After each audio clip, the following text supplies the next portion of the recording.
Paris. Belleville. Paris, Belleville. Belleville. Architecture. Belleville. Paris, Belleville. École nationale supérieure d'architecture. École nationale supérieure d'architecture Paris-Belleville. Belleville.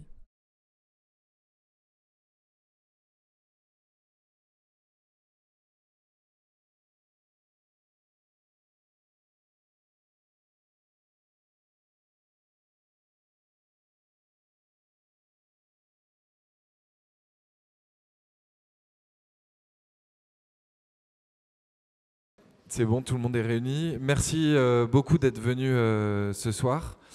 C'est pas mal d'émotions pour Bellastock parce qu'on a passé, je ne sais pas si vous savez, 15 ans dans les murs de l'école. Puis ça fait 1 an qu'on est parti. On a coupé le cordon. Donc voilà, c'est le premier événement qu'on organise depuis que Bellastock est parti de ces murs.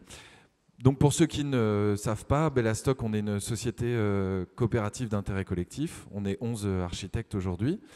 Et on travaille sur différents domaines, le réemploi, l'urbanisme de transition. On travaille également à la recherche et études et on a le volet formation.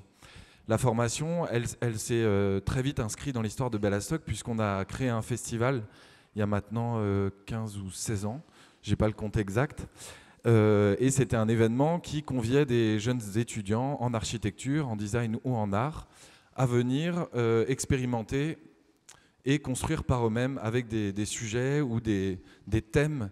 Et on leur proposait de construire une ville éphémère au mois de juillet. Et petit à petit, on s'est dit que ça pouvait être intéressant de jumeler ça à un cycle de conférences et de faire en amont de cette phase qui est très terrain du mois de juillet, de faire des conférences en mars pour essayer de se nourrir, essayer de comprendre, et puis après de mettre ça en œuvre pendant le festival. Cette année, le festival il est un peu particulier, puisqu'il est lié à un projet qu'on est en train de monter. Donc après 15 ans de travail sur l'expérimentation, le ministère de la Culture est venu voir Bellastock en nous disant on aimerait bien que alors j'enlève la souris, que vous mettiez en place des ateliers de construction pour les 6 écoles d'architecture d'Île-de-France. Il y a un modèle qui existe, qui est à Lyon, qui s'appelle l'île d'Abo, c'est les grands ateliers, mais aujourd'hui c'est régionalisé et les écoles d'Île-de-France, c'est quand même 10 000 étudiants en architecture, elles ont besoin d'avoir un lieu pour pouvoir tester, expérimenter, comme Bellastock l'a fait pendant ces 15 années. Et donc on a lancé un projet à la demande du ministère et des 6 écoles, c'est le projet CAP. Ça s'appelle Cluster Art, Architecture, Paysage et Patrimoine. Le projet il est assez simple, on est à 1 heure de Paris et on propose dans 11 hectares de bois de travailler à un lieu qui permette aux étudiants en architecture ou dans les domaines créatifs de pouvoir venir expérimenter, mais que ça ne soit pas un lieu en vase clos, il faut aussi qu'ils se tournent vers le territoire sur lequel ils s'implantent et que l'on travaille avec la population de Évry. Les objectifs ils sont assez simples. Le premier, c'est de réussir à croiser les disciplines, comment des paysagistes, des artistes, des architectes vont travailler main dans la main à expérimenter et tester de nouvelles choses sur ce site. On s'est aussi mis comme objectif de pouvoir croiser la dimension pédagogique avec les entreprises du territoire pour voir si y avait une collaboration fertile qui pouvait avoir lieu. C'est un lieu d'expérimentation collective et ça a tout son sens avec ce dont on va parler ce soir, c'est que le premier festival et les 2 prochains vont avoir lieu sur le Cap. On voudrait qu'il y ait un rendez-vous annuel où on teste, où on expérimente ce lieu. Ça nous permet de préfigurer le Cap et ça nous permet de commencer à le tester, à l'éprouver et voir comment est-ce qu'il réagit quand 500 personnes expérimentent sur place. Ensuite, il y a ce dont je vous parlais tout à l'heure, comment est-ce qu'on travaille avec le territoire, comment est-ce que nous, on va se nourrir aussi des sujets de l'agglomération, de la ville, et les ramener dans ce lieu, et comment petit à petit, les 11 hectares de bois qui sont à côté des ateliers vont se transformer en un lieu de construction, un lieu d'expérimentation, et un lieu pour montrer aussi ce qui sera fait par les étudiants en architecture, ou en art ou en design, avec leurs enseignants, et comment petit à petit ce parc devient un parc extraordinaire, qui donnera à voir ce travail. Ensuite, il y a cette idée, et ça a été très bien reçu par le territoire, comment est-ce que ce lieu permet aussi d'initier à l'architecture pour le jeune public du site. Alors quelques images pour vous montrer où se situe le site du Cap. Il est au niveau du RER Grand-Bourg, donc on est à seulement 50 minutes de Paris. C'est aussi un des avantages pour les écoles, c'est la proximité. Et le site, voilà comment il se compose. Donc c'est l'enceinte rouge. Alors on pourra dépasser bien évidemment, c'est ça l'idée. Et on a deux morceaux, le parc Bataille en haut et ici le parc Sainte-Geneviève avec la maison Sainte-Geneviève qui est ici. Et c'est là que le Cap va s'implanter et petit à petit venir jouer avec ce territoire. Et c'est pour ça que les conférences de ce soir, elles vont aussi nous apprendre à lire ce site et venir s'implanter sans se planter. Vous avez dû voir le titre de la conférence.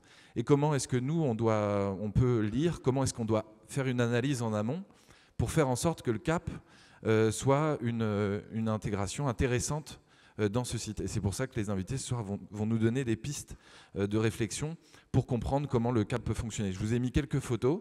Le site vient d'être racheté par la mairie, donc ça y est, le projet est parti, il n'y aura pas de marche arrière. Vous avez le château qui est ici, et puis en haut, vous avez les dépendances. C'est l'endroit où on mettra les ateliers bois, métal, tous les types d'ateliers dont on a besoin pour expérimenter.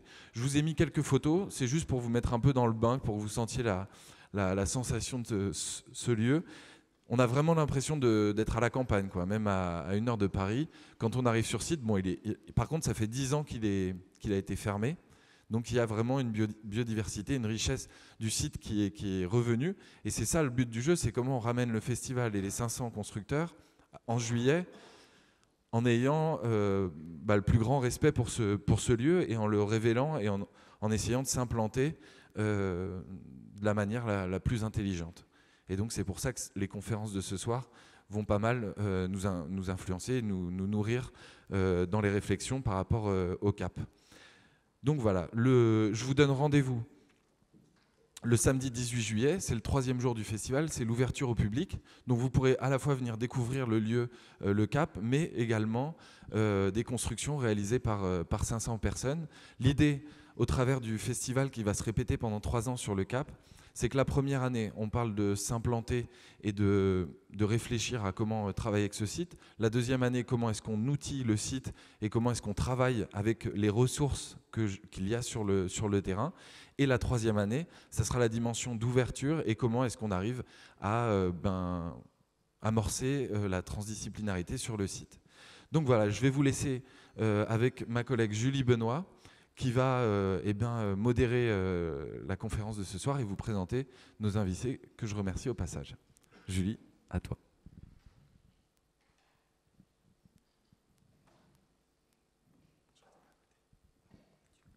Bonsoir. Donc là, sur ce premier cycle, donc s'implanter, se planter, avec le fameux jeu de mots, on est parti sur une première conférence pour se poser la question de l'analyse. Donc à quoi sert l'analyse avant ou pendant l'arrivée sur le site? Donc pour nous, l'analyse, c'est la première étape d'un projet pour l'architecte, pour l'urbaniste, le paysagiste, pour chaque acteur qui intervient dans la fabrique de la ville, comme créateur, mais aussi comme médiateur entre un déjà là et quelque chose qu'on va projeter. Donc l'analyse, c'est là pour révéler l'intensité d'un lieu, mais aussi sa complexité. Et ça va bien au-delà du cadre de la commande dans lequel on peut être invité à s'inscrire. Donc l'analyse, c'est aussi un temps, c'est plus ou moins long, où on peut poser un regard actif sur un territoire et sur ses ressources qui sont nécessairement limitées. Et c'est aussi une méthode plus ou moins déterministe, plus ou moins immersive. Et enfin, c'est un creuset d'échange entre de nombreuses stratégies d'acteurs, divergentes ou convergentes. Donc l'analyse, c'est pour nous l'occasion de rendre dynamique toutes les composantes d'un territoire, donc rendre dynamique un patrimoine et ses usages, donc matériels et immatériels, rendre dynamique aussi un lieu. Et pourquoi pas, c'est aussi l'occasion d'aligner, voire reformuler la commande en fonction des besoins qu'on aura pu déceler. Donc aujourd'hui, on se dit à quoi sert l'analyse? On ne peut pas se satisfaire d'un travail en chambre qui ne serait pas en phase. Ah oui, je parle vraiment pas assez près du micro, pardon. Qui ne serait pas en phase, mais ça va quand même. Bon, tant pis. Aujourd'hui, on ne peut pas se satisfaire d'un travail en chambre qui ne serait plus en phase avec les grands enjeux de la transition, de l'équilibre des territoires, de l'égalité sociale, de la crise climatique et de la biodiversité. Et donc du coup, la question d'articuler et l'analyse et le vivant, ça emporte beaucoup de questions et de notions nouvelles et de façons de reposer cet outil qu'on a voilà, en tant que fabricant de la ville. Donc premièrement, on se demande comment peut-on, avec l'analyse, mettre en tension un état des lieux et une situation, d'une part, et puis d'autre part, une action, une immersion, voilà, une expérimentation, ce qui est vraiment ce qui nous caractérise à Bellastock en particulier. Donc comment on peut se prémunir finalement d'une réponse uniquement technique et éviter d'exporter un modèle ou une recette qui irait à l'encontre de la singularité d'un lieu, voilà, et qui permettrait du coup de mettre en cohérence différentes échelles de territoire, de fabriquer un projet de territoire.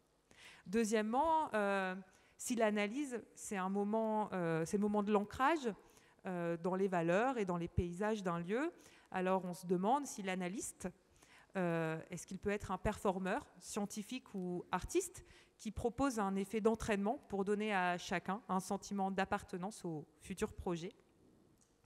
Et donc, est-ce que l'analyste est un bricoleur, pour reprendre Claude Lévi-Strauss, qui comprend le monde par le faire pour en user et l'habiter dans une relation harmonieuse.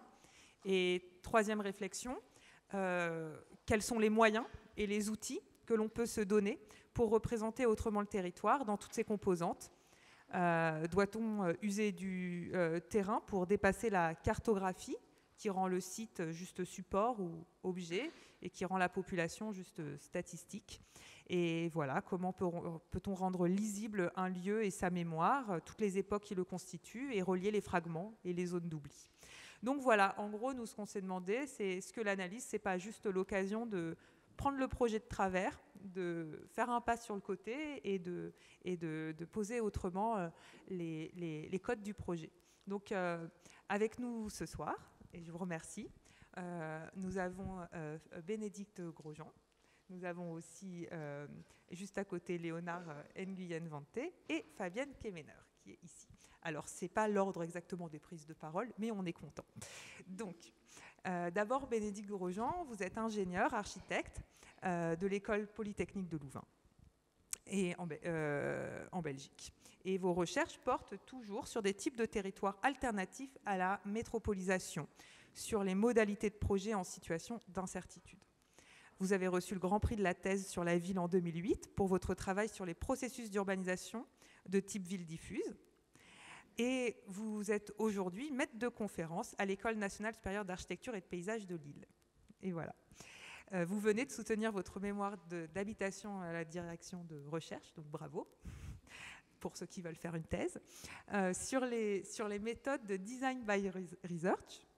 Et vous y articulez la pratique et l'expérimentation. Vous orientez la formation et l'enseignement par le terrain. Voilà. Alors, à côté, du coup, Léonard, en fait, j'ai dit vous, j'avais dit que je dirais tu. Donc, je vais switcher à un moment, mais c'est pas grave, pardon. Donc je dis tu maintenant. Tu es je suis désolée, ça m'a perturbé. Donc, tu es jardinier urgentiste, toi. Donc, encore un nouveau métier incroyable. Donc, tu es formé à l'école d'horticulture du Breuil et de Montreuil. Ta pratique d'origine, c'est la guérilla gardening. Et tu vas nous expliquer d'ailleurs ce que c'est. Hein. Et après, tu as diversifié cette pratique et tes approches en travaillant sur les systèmes de parcs nourriciers par le jardinage subversif. Donc tu composes et tu t'adaptes à peu près à toutes les contraintes, à tous les milieux, à toutes les situations pour planter les jardins comme on plante des villes, ou peut-être c'est le contraire, on verra.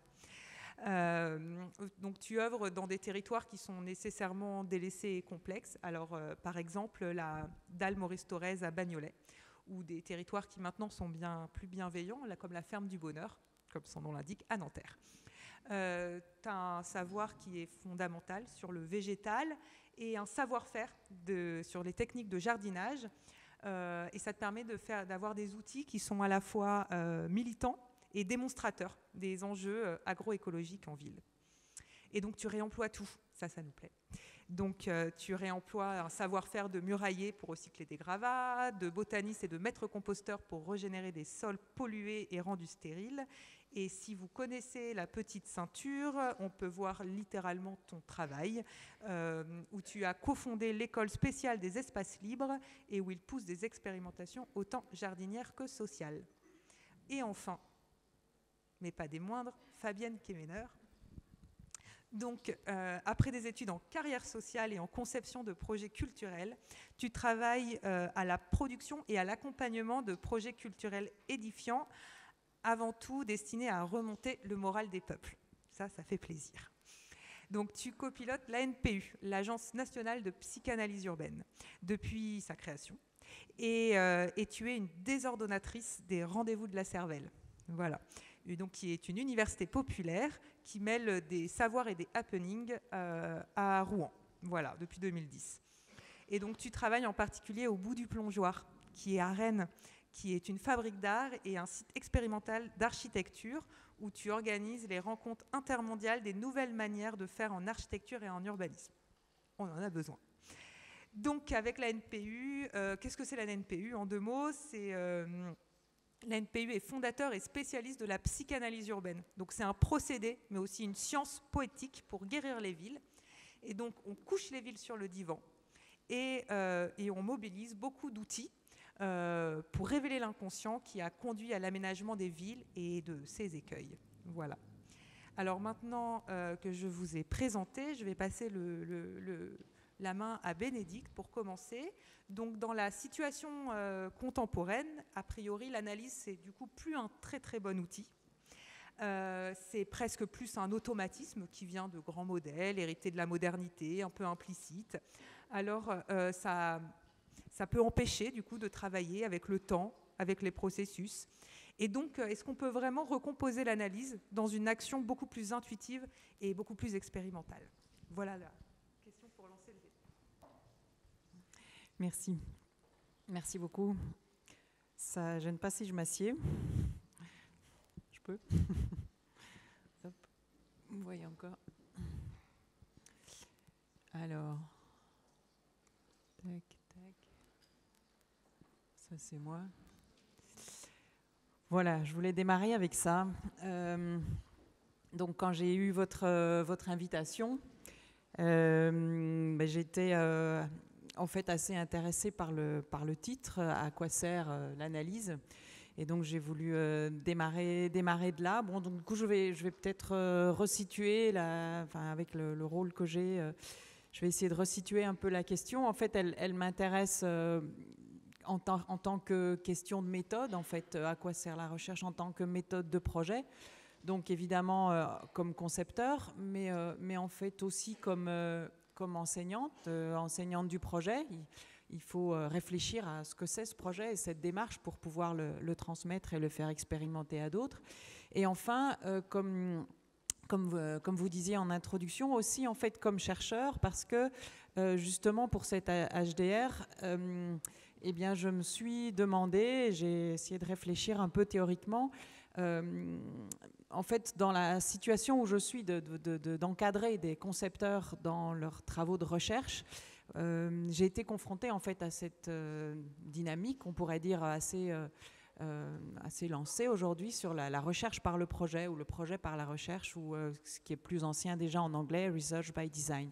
Donc les liens entre les deux. Et donc voilà, c'est un contexte dans lequel j'ai été amenée un peu à réfléchir sur ces méthodes et il m'a semblé que ce n'était pas sans lien avec les questions qui se posaient ici, en particulier parce que il me semblait qu'il y avait quand même derrière votre question quelque chose d'un brin dubitatif, enfin peut-être plus dans le sous-titre où vous m'avez écrit « Peut-on réellement recomposer l'analyse dans une pratique intuitive et expérimentale ?» Donc voilà, il y avait une approche quand même un petit peu...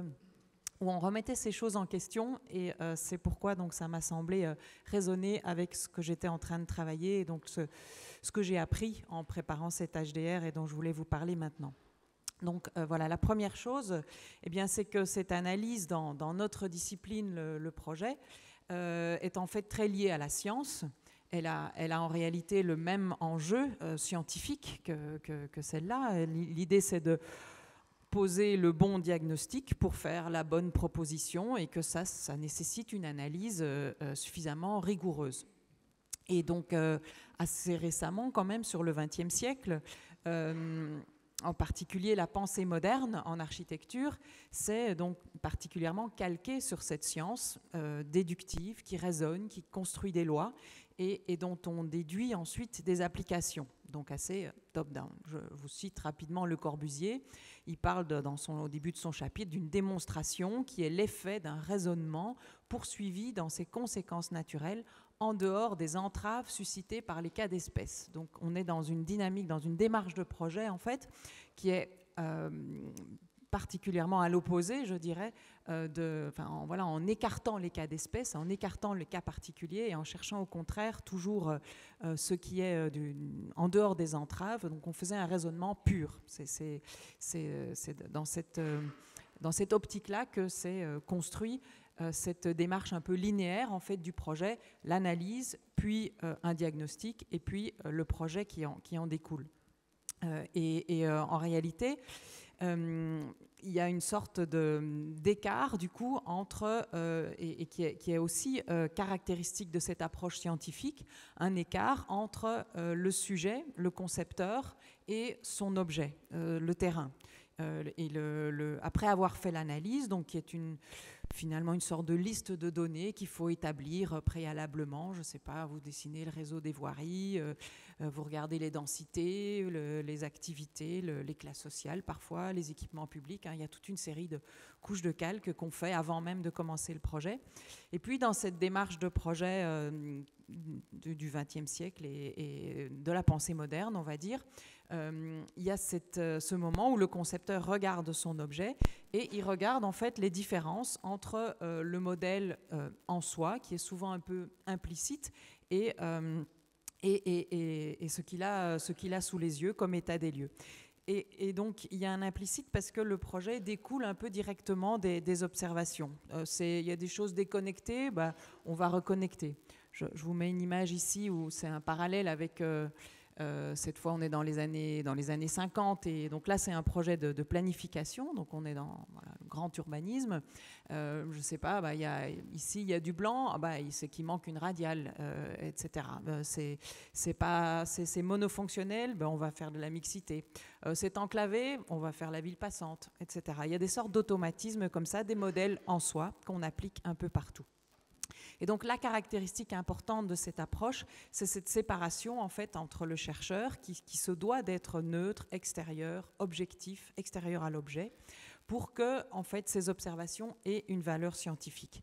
Et donc il y avait ça aussi, il y a peut-être parfois encore aussi dans certaines démarches, dans l'urbanisme moderne, où le terrain est censé être quelque chose de neutre, de blanc, d'analyser assez objectivement, un peu passif. Ce terrain est une chose inerte et qui attend que le concepteur se penche sur sa situation pour le planifier. Concepteur qui est un expert, un technicien qui maîtrise les choses. Et ce terrain, surtout, il ne faut pas qu'il commence à faire des trucs par lui-même. Sinon, comme on disait à l'époque, c'est la chienlit. On parlait des lotissements, de l'informel, etc. Donc voilà, planification qui maîtrise. Cependant, cette science, en réalité, a beaucoup évolué sur les dernières décennies, et donc je vais vous en montrer deux, trois évolutions qui révolutionnent un peu, je pense que le mot n'est pas trop faible, trop fort, qui révolutionnent des principes, des sacro-saints principes, on pourrait dire, de base de cette science. Donc ce sacro-saint principe dont je parle, qui est cette séparation entre le sujet, ce chercheur ou ce concepteur d'ailleurs, qui travaille sur cet objet inerte, passif. Donc ici, d'abord, je vous ai montré un scientifique qui regarde les choses au microscope, et on peut dire que les bactéries peuvent faire abstraction du fait qu'elles sont regardées au microscope. Quand on parle d'un ethnologue, par exemple, on a évoqué tout à l'heure Claude Lévi-Strauss, c'est une autre forme de science, et quand il arrive chez les Indiens Bororos dans les années 50, 60, il a ses vêtements, il a ses outils, il a toute sa technique, et c'est évidemment impossible pour le terrain, on va dire, de ne pas être influencé par le fait qu'il y a un chercheur en train de l'observer.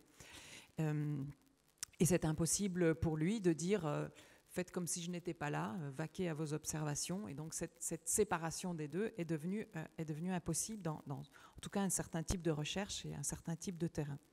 Donc voilà, cette première bouleversement, on pourrait dire, de la pensée scientifique, c'est le fait qu'il n'y a cette objectivité ou cette séparation est en fait critiquée, mise en question.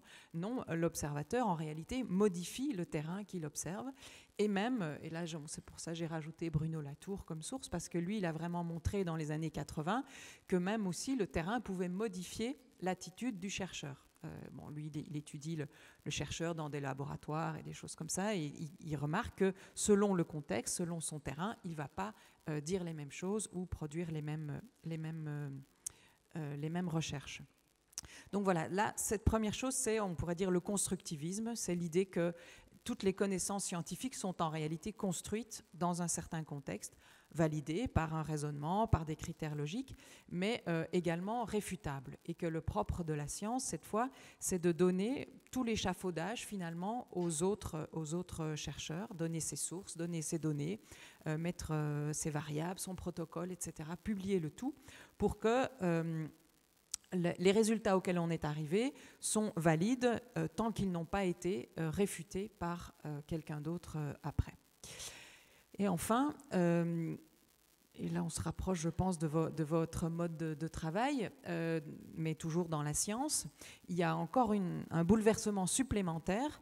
C'est tout un pan, on pourrait dire, de la science qui considère même que non seulement la recherche va modifier le terrain, mais en plus d'assumer ce fait qui pouvait être un peu gênant pour l'objectivité préalable, en plus de l'assumer, ça va devenir même le but, ça va devenir un objectif. Donc c'est tout un milieu qui s'est développé surtout dans une sociologie assez engagée et aussi sous l'inspiration, on pourrait dire, des pragmatistes qui considèrent qu'en réalité, la recherche doit être particulièrement opérative et doit avoir une utilité, une efficience. Il faut en réalité qu'elle serve aux personnes qui sont concernées. Donc voilà, par exemple, Lévi-Strauss, il a beaucoup appris de son terrain, mais est-ce que le terrain a reçu quelque chose? Est-ce qu'il a appris quelque chose? Est-ce qu'il a gagné quelque chose au fait qu'on a fait de la recherche sur lui? Donc voilà, cette sociologie engagée qui s'appelle la recherche-action ou recherche-action participative se dit à quoi ça sert d'analyser, on revient à la question, à quoi ça sert d'analyser la pauvreté, l'illettrisme, je ne sais pas, les questions de genre aujourd'hui, si en réalité la recherche n'y change rien. Et donc voilà, il y a cet objectif, ce but que la recherche agit et que donc on est dans une recherche-action et qu'elle ait un effet qu'elle ait aussi un effet sur le terrain. C'est en réalité quelque chose qui pourrait être recherché, qui pourrait être une valeur de ce travail. Donc voilà, c'est assez intéressant du coup en termes de méthode, de regarder tout ce qui est élaboré, là, je ne le détaille pas évidemment, mais tout ce qui est élaboré en termes de modalités finalement, il y a tout un arsenal de modalités d'évaluation et d'évaluation en permanence des résultats, donc des systèmes de boucles, de rétroaction et aussi de réflexivité sur soi-même, sur sa propre méthode, qu'est-ce que je suis en train de faire, qu'est-ce que j'apporte, est-ce que l'action que je fais est utile, est-ce qu'il y a une idéologie derrière dont je ne me suis pas rendu compte. Voilà, donc c'est un contexte scientifique, on pourrait dire, qui travaille énormément sur du coup tout l'échafaudage ou le dispositif d'évaluation et de réflexivité qui se rajoute. Donc voilà, quand j'entends Bellastock qui se donne pour objectif d'enseigner, de former par l'action, donc vous voyez du coup les liens que je fais avec ces questionnements sur la recherche-action. Et puis vous voyez aussi le parallèle, je suppose, avec des méthodes de projet d'aujourd'hui. Il y a plein de collectifs, on a évoqué les Saprofit, mais il y en a beaucoup qui travaillent, donc, et puis vous aussi, en immersion dans le terrain, qui co-construisent le programme avec des habitants, qui forment des usagers, qui lèguent ensuite des formes de gestion. Donc tout ça, c'est un changement je dirais, de point de vue en fait de l'analyse. Elle ne se fait plus en fonction d'un modèle qui existerait en soi, en dehors, qui serait générique, c'est-à-dire le même globalement partout, mais d'arriver à faire émerger ce qui est utile pour eux. Et donc, pour avoir aussi une action qui soit juste, il y a une forme donc d'enquête, d'investigation.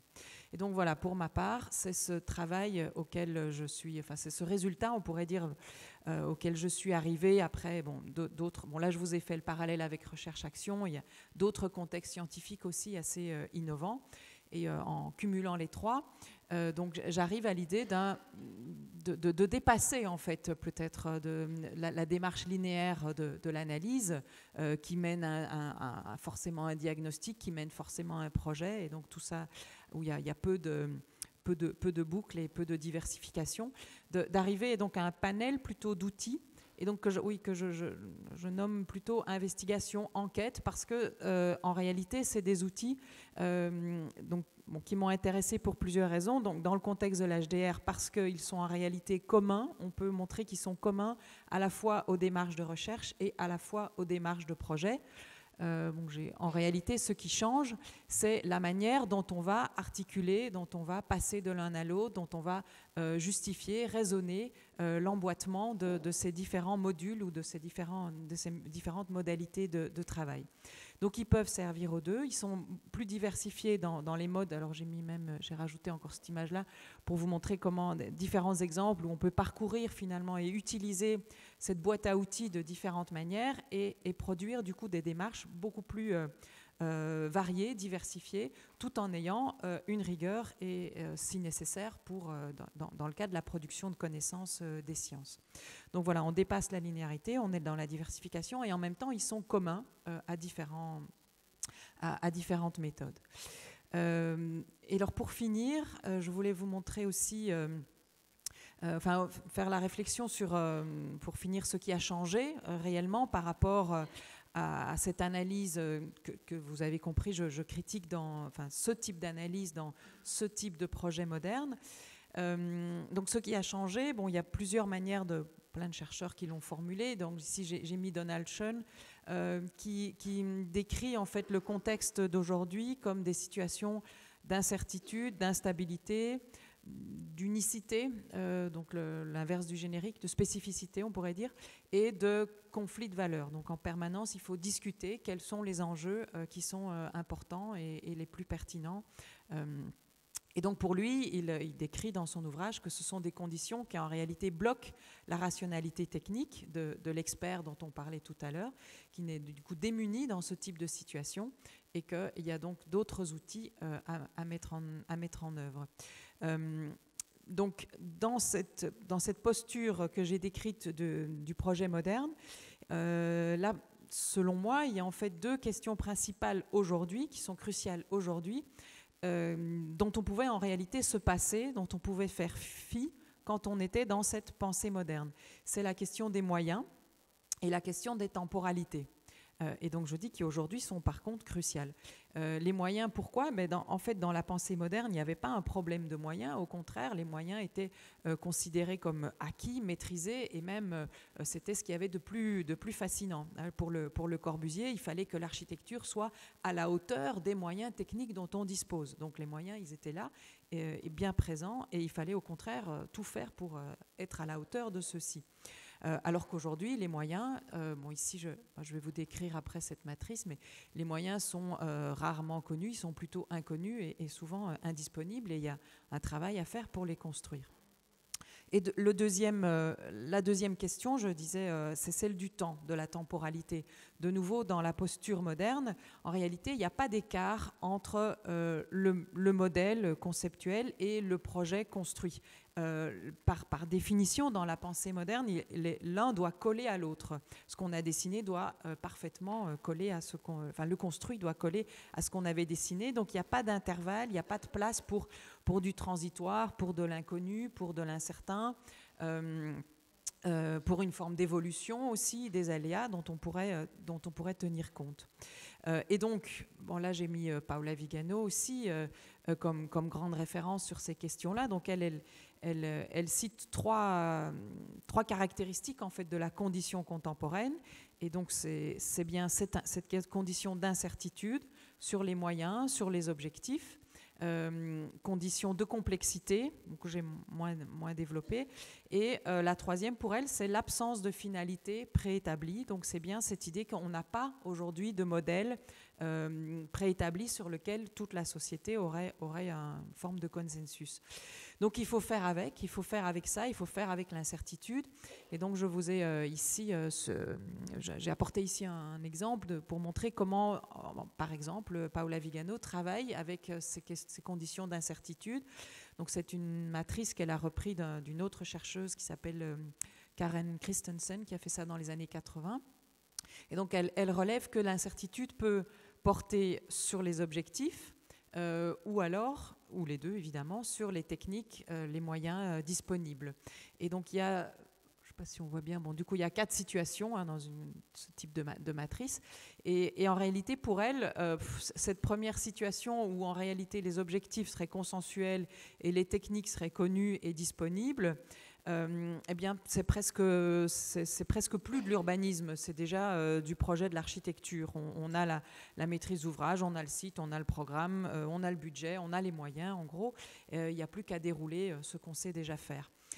Pour elle, le vrai projet de territoire, il est là. Il est quand les objectifs sont encore conflictuels et quand les moyens, la technologie, les techniques sont encore indisponibles ou inconnus et qu'il faut construire tout ça.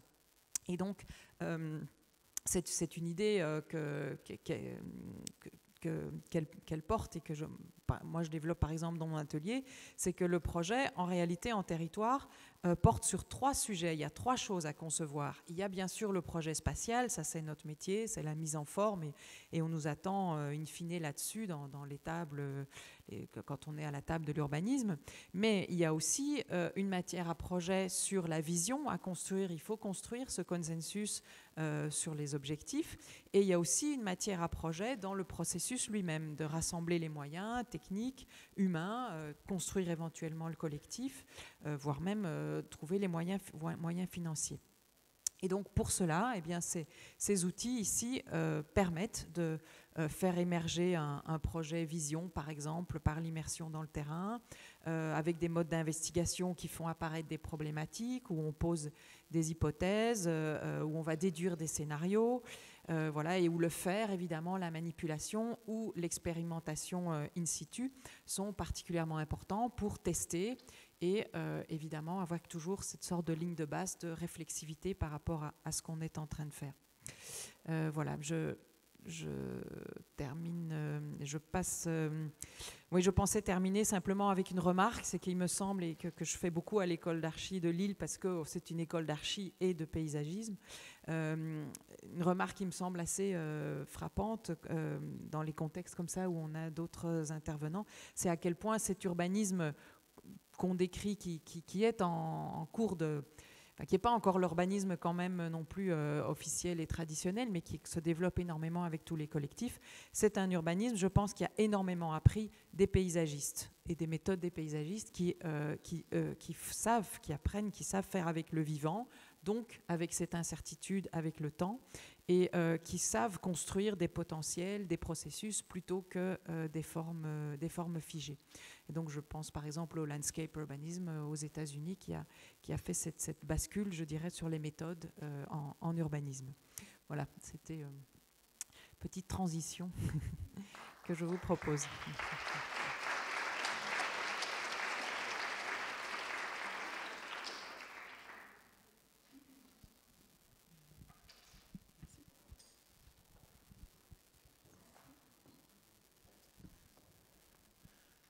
Non, je vais faire ma transition toute seule pendant que j'installe... Ah ben non, il est installé.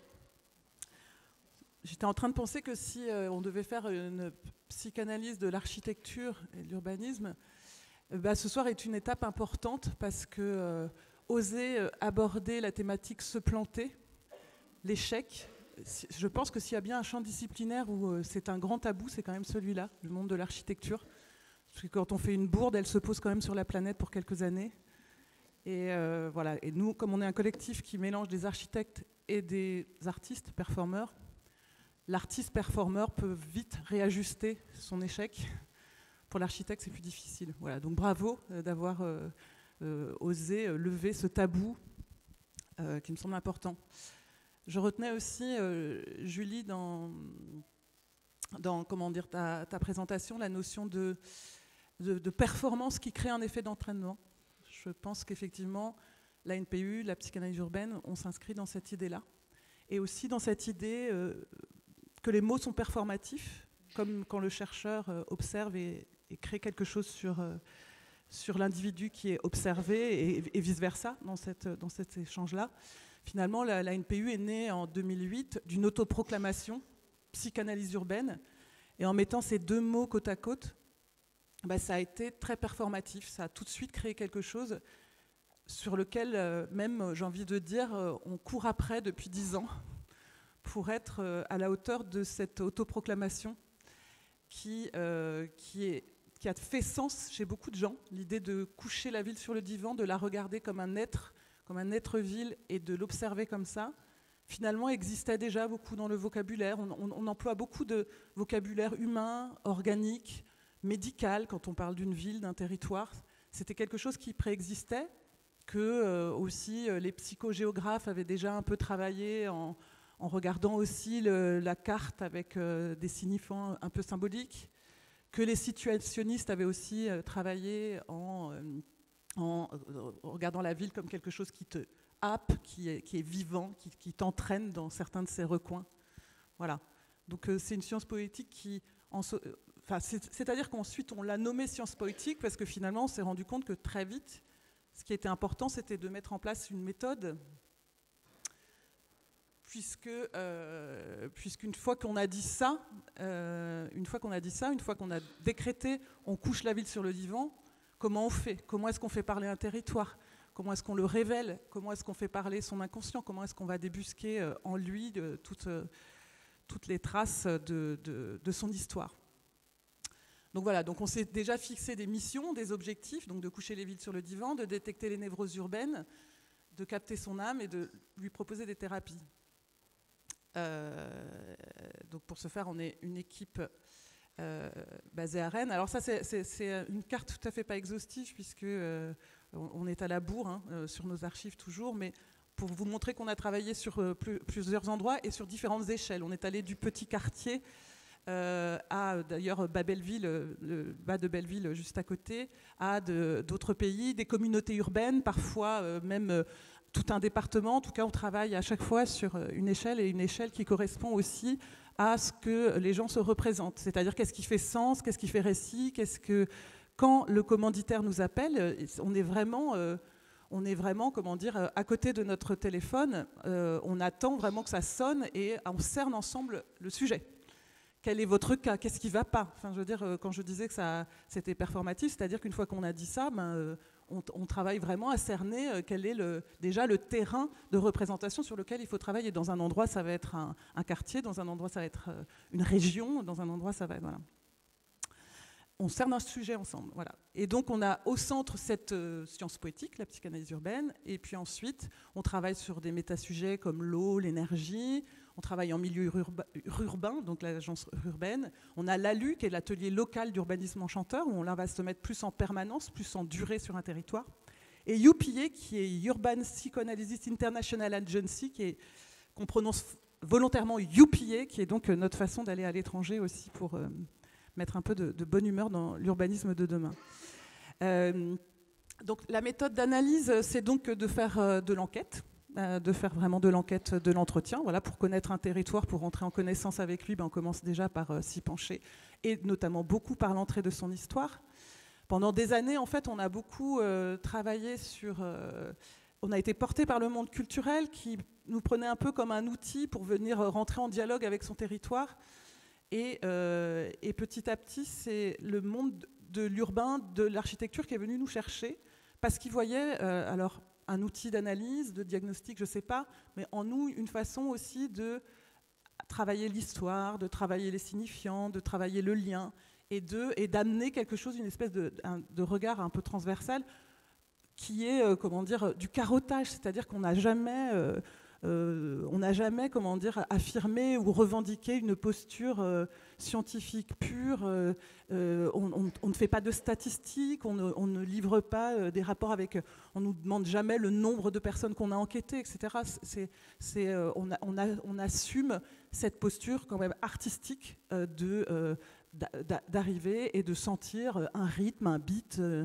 Un style dans une ville, une histoire, et de s'en emparer, de travailler ça, et de proposer une vision subjective et décadrante de ce qu'on en pense, en fait, mais c'est tout à fait assumé tel quel, et c'est à prendre ou à laisser.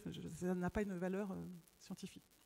En tout cas, on utilise des outils, je vous ai un petit peu listé, ça va de l'arpentage tout à fait classique, on fait des ateliers d'urbanisme enchanteur et de la fée. Alors la fée, c'est une branche un petit peu secrète que je développe actuellement, mais des fois, quand je la nomme, elle s'autodétruit tout de suite, puisqu'en fait, c'est la Fédération d'éducation des élites. Donc, j'utilise des éducations d'éducation populaire pour aller travailler plutôt avec des cadres de territoire, etc., pour leur apprendre aussi. Voilà, l'éducation populaire, c'est pas toujours descendant. Parfois, c'est les élites qui ont besoin d'apprendre aussi d'en bas. Voilà, donc... Ça symbolise, je pense, assez clairement ce qu'on fait, c'est-à-dire d'écouter le patient, d'écouter son histoire, de voir dans son paysage ses signifiances, ce qu'il révèle, ce qu'il a à nous dire, de travailler sur ces différentes échelles. Alors, c'est important peut-être pour cet aspect d'analyse un petit peu développer ce qu'on fait dans les opérations d'Yvan, parce que c'est un outil au départ qu'on n'utilisait pas toujours et qui s'est révélé être assez fort, puisque c'est un moment où on décrète que l'endroit va mal. On met des transats qu'on nomme divans. Donc voilà, c'est un moment où on décrète à Saint-Nazaire, c'était un psy au chevet de la ville, et c'était cette photo, voilà, ça titrait dans toute la ville, il y a un psy au chevet de la ville. Et là, j'avais la queue à l'opération d'Yvan de gens qui venaient raconter, parce qu'en plus à Saint-Nazaire, des villes qui ont vécu des moments de traumatisme assez forts, de bombardements, de guerres, etc., ça leur parle particulièrement, donc ils viennent. Et là, on crée un échange et on va essayer de travailler la relation affective, la relation sensible, l'amitié que les gens peuvent avoir avec leur lieu, et une autre forme de représentation aussi. C'est-à-dire qu'on essaye d'extrapoler, de sortir du regard technique, du regard, comment dire, parfois un peu de reproche, etc. On essaye de les amener sur un autre terrain. C'est pas facile, hein, le déclenchement poétique, c'est pas toujours quelque chose d'évident, donc c'est vraiment un endroit d'écoute. C'est un endroit aussi des fois où on entend des paroles assez dures, quand on se retrouve à faire une opération d'Yvan à un Beaumont entre les 2 tours des législatives, là on entend des choses assez difficiles, donc c'est un endroit où on collecte quand même aussi des colères, des représentations. On va leur demander si la ville était un fruit ou un légume, ce serait lequel. Et en fait ça paraît une question ludique comme ça, mais quand on va répondre... que c'est un brocoli, on va tout de suite sentir que la personne a une représentation morcelée de son territoire. Elle la voit par fragments, elle la voit par bouts. Quand elle va dire que c'est une grenade, bon, ben, je vous laisse conclure. Et en fait, avec ça, dans la façon de poser les questions, on a des réponses tout à fait cocasses, mais aussi quand même fortes d'enseignement. Et au fur et à mesure de cet entretien, on essaye de les amener de plus en plus vers la projection, la proposition, plutôt que de faire une enquête pure. Qu'est-ce que vous voulez pour votre ville demain, 2030, demain? Ben nous, c'est voilà, qu'est-ce qu'elle voudrait pour son anniversaire. Mais comme avant, on a parlé de quel âge elle a, qu'on a vraiment fait en sorte qu'elle soit perçue comme une personne. Ben, la réponse, elle va chercher aussi un peu dans la sincérité de ce qu'on a vraiment envie pour son territoire, en fait. Donc voilà, on essaye de trouver en tout cas cette sincérité et ce dialogue-là. On rencontre aussi des experts. Alors les experts, ça va aller de l'historien à l'urbanisme, mais aussi un rebouteux, un artiste maudit, qui va nous permettre de comprendre la singularité d'un territoire et qui va tout d'un coup nous révéler parfois des moments d'histoire. Je racontais à Julie tout à l'heure, je disais, c'est vrai que des fois, des territoires sont fortement marqués dans l'inconscient collectif par des événements, et ça se retrouve après dans l'urbanisme, ça se retrouve encore dans les traces, dans les fondations, dans les noms des rues, et ça peut impacter et jouer sur comment un projet va prendre dans un endroit et ne va pas prendre dans un autre. À Marseille, par exemple, on a travaillé beaucoup sur l'histoire, on a trouvé... on ne comprenait pas parce qu'en fait tout le monde n'arrêtait pas de dire le grand pas Marseille.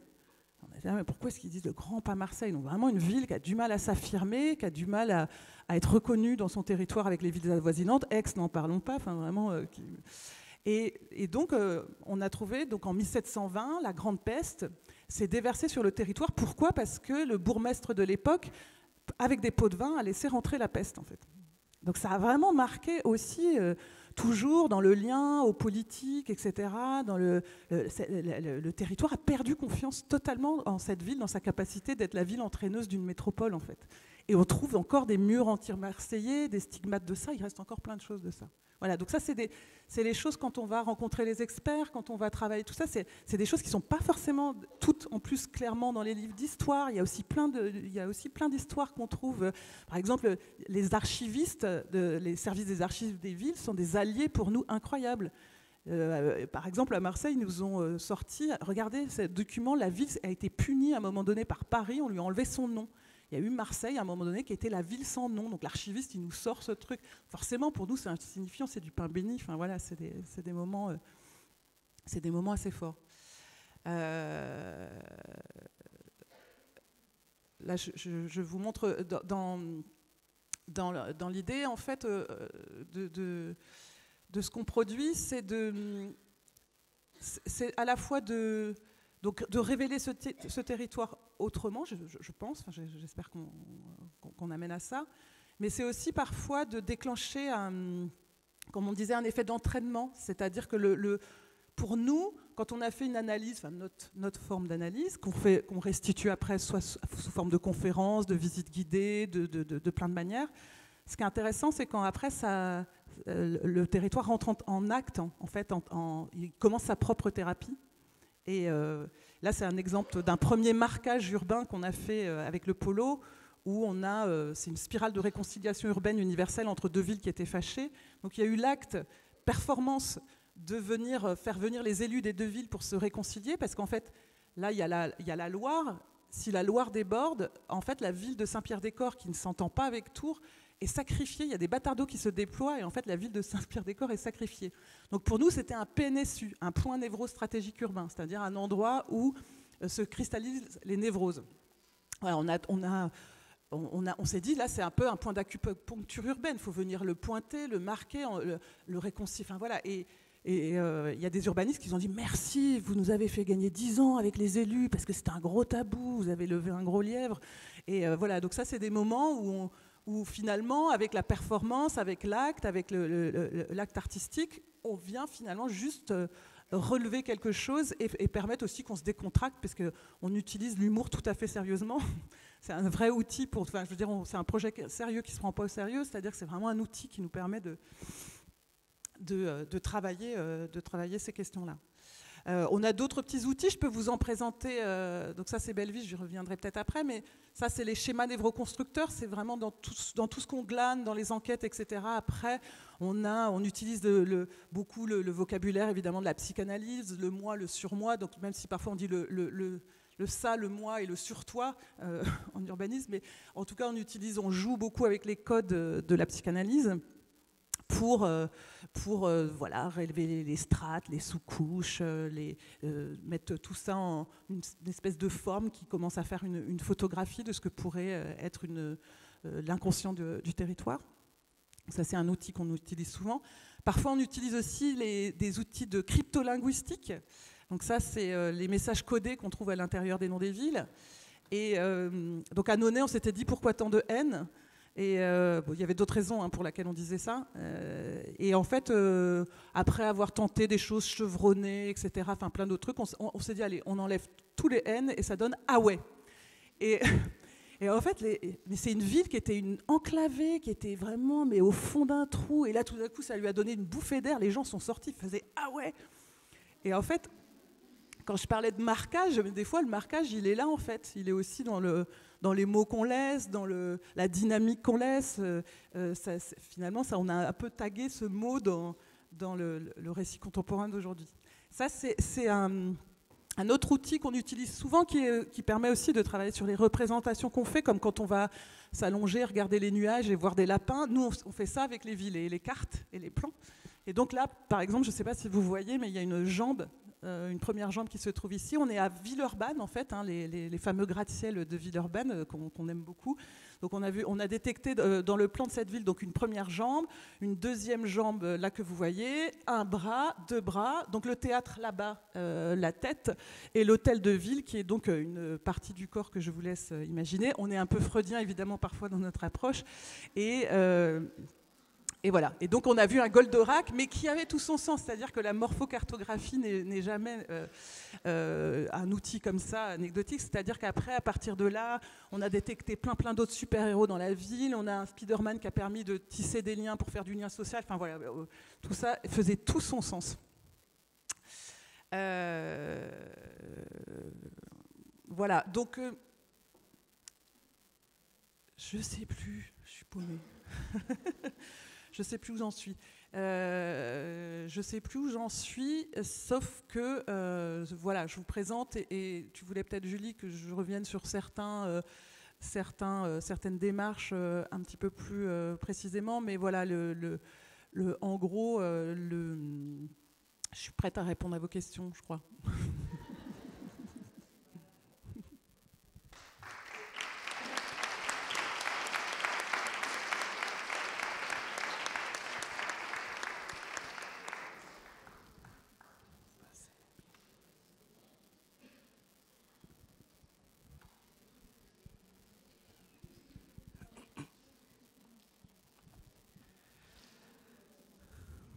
Ça marche. Du coup, tu l'as dit, mais oui, j'ai commencé par faire de la guérilla gardening dans la ville. La guérilla gardening, c'est quoi? C'est du jardinage, la guérilla jardinière. Jardiner dans des espaces interdits dans la ville ou des espaces délaissés. Ça peut être des espaces publics, mais des espaces privés, bien souvent pour parler voilà, de l'alimentation, voilà, de reconquête aussi, de savoir-faire ou de choses de ce type-là. La question, du coup, aujourd'hui, c'était l'analyse, et du coup, en me questionnant sur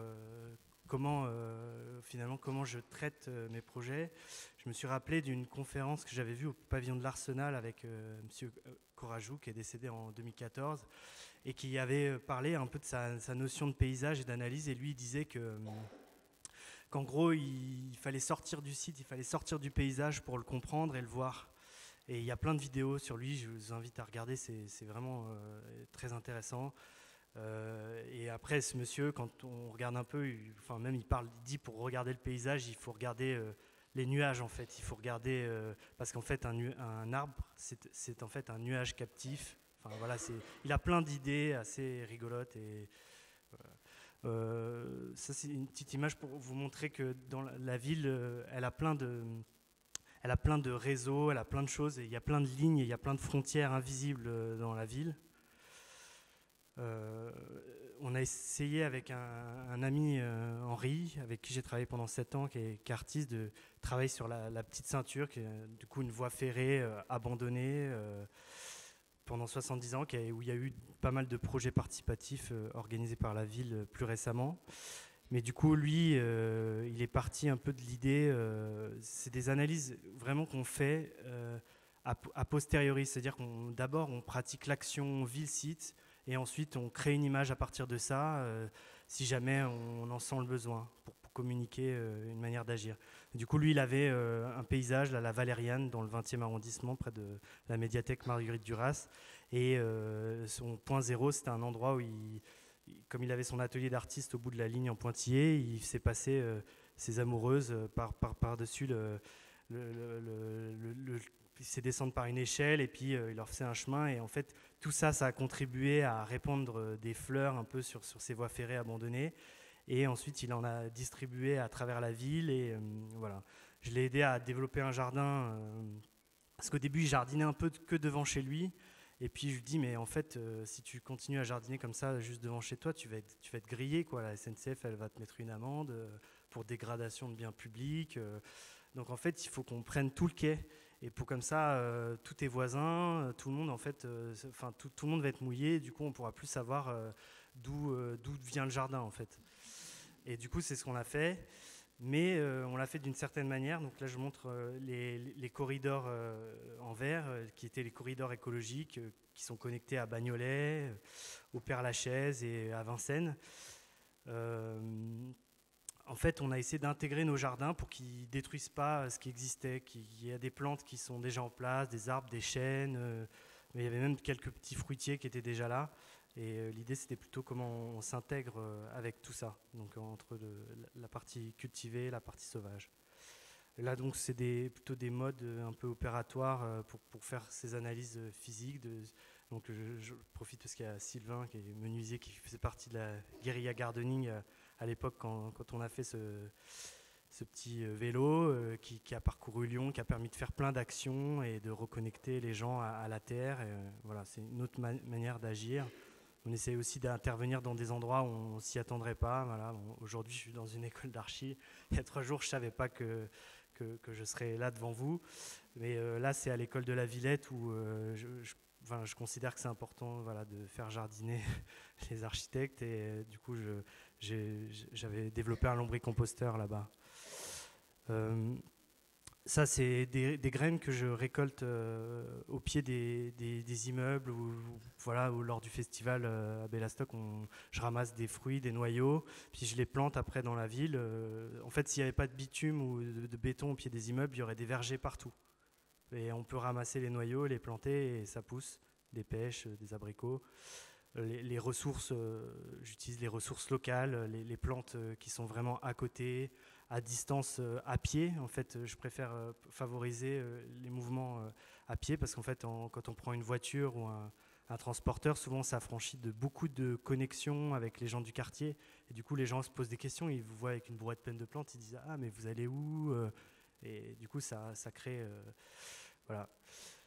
Aussi en tant que jardinier, du coup, je suis aussi je réemploie les matières. C'est comme ça qu'on s'est rencontré avec Bellastock. Donc c'est au Act Lab, le laboratoire feu laboratoire de l'île Saint-Denis, où du coup j'avais fait ce jardin en béton sec où on utilisait du coup la technique de la pierre sèche pour et ce que je veux dire par rapport à ce site-là, où j'ai fait venir beaucoup de broyats, parce qu'au début ça ressemblait à un désert. J'aime bien régénérer les sols, partir d'endroits complètement nus et de faire venir la végétation. Ça, c'est une image qui montre la notion de cécité botanique. C'est-à-dire qu'on est tous... je ne sais pas combien de plantes vous arrivez à reconnaître sur cette image, mais... voilà, on a du mal à reconnaître les plantes, donc il faut prendre le temps. Ça, c'est le plan du coup du laboratoire d'architecture. Le jardin que je vous ai montré, c'est juste cette toute petite partie qui est là. Et en fait, du coup, ça, c'est un plan que j'ai fait juste avant en fait, le festival de la Ville des Terres. Et après le festival de la Ville des Terres, vous pouvez enlever les 2 tiers en fait. Il y a les 2 tiers qui ont disparu. Et du coup, parce que... moi, je n'ai pas pris conscience que là, pour le coup, l'analyse de sites botaniques, en tout cas, elle aurait été super importante. Et puis, il y a eu un moment où on n'a pas forcément communiqué et paf, on a oublié. Alors que notre idée, quand même, c'était de préfigurer des pratiques sur l'écoquartier fluvial, sur des manières peut-être de voir ou d'anticiper comment une friche peut être résiliente. Et du coup, voilà, c'est quelque chose... que je voulais montrer. D'autres choses qu'on ne voit pas ou peut-être qu'il faut plus de temps pour les comprendre dans la ville. La notion du vent dans la ville, les courants d'air, ça c'est plutôt l'urbanisme bioclimatique, mais ça demande de vivre au moins un site pendant au moins 1 an, je pense, pour vraiment comprendre les 4 saisons, les vents dominants. Et voilà, donc là c'est plutôt l'approche au Brédim, c'est l'approche permaculturelle d'une analyse, on va dire, qui essaye de relier plutôt que de fragmenter, parce que c'est vrai que dans l'analyse, moi je trouve conventionnelle de paysage, où on fait un diagnostic et ensuite on pose un plan, un projet, et qui est finalement conditionné par les commanditaires. Et c'est difficile de garder sa liberté. Donc c'est important de négocier sa liberté dans un projet dès le début. Et voilà. ça, c'est plutôt justement pour continuer à parler des pratiques conventionnelles qui sont un peu héritées voilà, du 19e siècle avec... voilà, j'en reparlerai puisque tu vas me poser la question, Julie, tout à l'heure, mais, mais voilà, le parc du Cap est en fait une collection d'arbres et ce que je veux montrer en fait, c'est que finalement, nous on a plus un rapport au sol. Là, ce sont des street medics qui sont dans une manifestation qui soignent une personne suite à un échauffourée, mais ça pourrait très bien en fait être un arbre à la place de cette personne. Et du coup, en fait, il faut vraiment se dire qu'en tant que festivalier ou personne sur le site, on est tous voilà, en train de soigner ce site et de le comprendre et d'essayer de toujours... et même si on ne sait pas, peut-être qu'il faut en discuter, voir des gens qui voilà. Et là, je voulais montrer aussi cette image qui est le légionnaire romain qui plante la ville. Et c'est aussi voilà, comment est-ce qu'on la plante ? Est-ce qu'on la plante avec une arme ? Est-ce qu'on voit ici qu'il y a le nombril du sol ? Je vous avoue, je n'ai pas tout compris de cette image. Hein. C'est le Cardo d'Ecumanus, voilà, c'est les deux principales routes de la ville romaine. Mais quelles sont nos routes ? Quels sont nos chemins ? Qu'est-ce qu'on va tracer dans ce site ?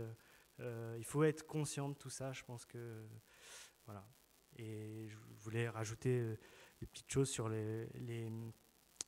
encore des choses invisibles, l'univers des champignons et des arbres qui communiquent entre eux. Depuis les années 2010, on va dire, on sait qu'il y a un Wood Wide Web. Du coup, ça, c'est une image de Suzanne Simard qui, du coup, montre comment c'est une forêt de Douglas. Il y a des arbres qui ont plus d'interconnexion avec d'autres, qui vont nourrir certains. C'est-à-dire que vous voyez un groupe d'arbres, vous pensez qu'il y en a un qui est plus fort et qui domine les autres, mais en fait, pas du tout. En fait, c'est les arbres qui sont à côté qui nourrissent celui-là pour pérenniser l'espèce. Donc c'est aussi des fois comprendre que l'arbre à côté qui est plus petit, mais en fait, il a un rôle à jouer. Tout ça est bien plus complexe en fait que... et aussi comprendre qu'on n'est pas dans des étapes, que le paysage n'est pas fixé, qu'il est en mouvement, qu'il y a des étapes du sol nu, à les mousses qui arrivent, qui d'un coup disparaissent, des graminées qui arrivent, des plantes, des boisements, et puis jusqu'au climax, l'état maximal de la forêt. Tout ça, toute la biodiversité augmente. Voilà.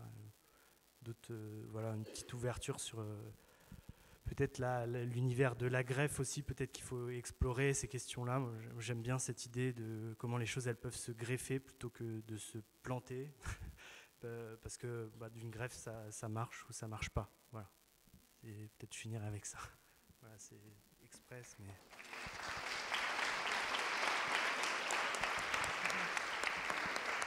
Julie, je suis désolée, mais je vais être super frustrée parce que je suis passée super vite sur les images de Belleville et je les avais prévues pour ici, justement.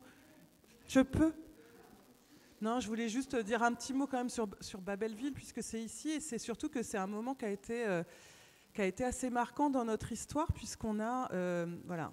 Je ne sais pas si vous avez vu ce banc, par exemple, qui symbolise le moment où Paris et Belleville se sont dit oui sur ce banc. Bienvenue à Belleville. En fait, c'est un projet qui est important parce qu'il marque... Ah bah zut, c'est trop tard. Il marque juste un moment où, en fait, jusqu'à ce projet-là, on passait des temps assez courts, en fait, sur les territoires. Et c'était un peu, quelque part, notre diagnostic, notre vision, quand même assez artistique, qui était proposée. Et on a répondu par le projet Reconquête urbaine avec le Polo à cette offre dans le cadre du budget participatif de la ville de Paris, d'une commande artistique sur la rue de la Fontaine-au-Roi. Donc comme nous, on a toujours tendance à travailler sur un lieu, ok, mais on dézoome pour voir quel est son environnement familial, dans quoi il se situe, etc., qui sont ses parents, ses frères, ses sœurs. On a élargi à ce quartier du bas de Belleville et on entendait toujours les gens dire le bas Belleville. Donc on l'a nommé. Et surtout, on a passé un temps beaucoup plus long, pendant 1 an, à travailler avec les associations, à travailler Square Jules Verne, avec la ludothèque, etc. Et là, tout d'un coup, nos outils, finalement, la psychanalyse, elle s'est faite autrement. C'est-à-dire que les gens l'ont faite, s'en sont emparés, se sont emparés des outils. et ont vraiment créé quelque chose qui, du coup, est plus ancré pour nous aujourd'hui. J'ai encore beaucoup de retours de ça. Et on a pu travailler sur ce quartier, sur Belleville. Pour nous, c'était la notion de porte. C'était un quartier enclavé qui n'affirmait pas son moi urbain. Et Babel, c'est la notion de porte et c'est la notion d'altérité par rapport à l'autre. Et en travaillant sur son histoire, en travaillant sur comment est-ce qu'il s'était constitué, on a fait aussi appel à une sourcière qui est venue détecter les zones telluriques. Donc ça, c'est notre côté jungien. Et donc, voilà, ça nous a permis à la fois d'allier le fait de refaire remonter comme ça l'inconscient, les pépites, les choses qui étaient souterraines, de les marquer, puisqu'on a eu un système de marquage au sol, en fait, qui est du thermocollé, vraiment qui reste, quoi. Ça fait 3 ans que c'est là, ça part pas. C'est vraiment une technique qu'a utilisée Gonzague Lacombe de Surface Totale, qui a ancré vraiment quelque chose dans le quartier. Et en fait, donc ça a activé pour nous des choses assez fortes, mais on a eu une petite frustration qui est aussi intéressant, parce que des fois on se demande à quoi sert l'analyse. L'analyse, ça sert à poser un diagnostic, et parfois ça sert à faire des propositions, et des fois les propositions ça bute parce que le commanditaire ne s'en empare pas. Et là, en fait, finalement, on s'est rendu compte que dans ce quartier, il était plein de richesses, mais elles étaient inexplorées et non visibles. Et en fait, on s'est dit, ce qui serait super, c'est qu'il y ait un colporteur de bonnes nouvelles. Donc, en fait, on a créé un outil qui était, là, je ne l'ai pas, mais c'est puisqu'il n'a pas été accepté, mais on voulait qu'il ait une fontaine à eau, qu'il soit dans l'espace public et qu'il soit un relais vers toutes les institutions, toutes les choses en présence, que ce soit une présence physique dans l'espace public et positive, qu'il soit là pour donner plutôt des informations, qu'il ne soit pas veilleur, surveillant, qu'il soit colporteur de bonnes nouvelles. Et la régie de quartier de Belleville était partante pour créer un poste, pour que nous, on crée une fiche de poste poétique, qu'on crée l'outil à ce poste. Et ça a buté sur le fait que le budget participatif, c'est du budget d'investissement. Et quelque part, pour nous, ça pouvait suggérer que ça nécessite du fonctionnement pour faire fonctionner ce poste. Donc c'est là-dessus que ça s'est arrêté, mais c'est dommage parce que c'était quelque chose qui, pour nous, était une façon de compléter le fait de, voilà, on nomme, on révèle quelque chose, et après, c'est activer sa vie, et sa vie humainement aussi dans l'espace public. Voilà. J'aurais été un peu frustrée de parler, puisqu'on est ici, donc c'est tout.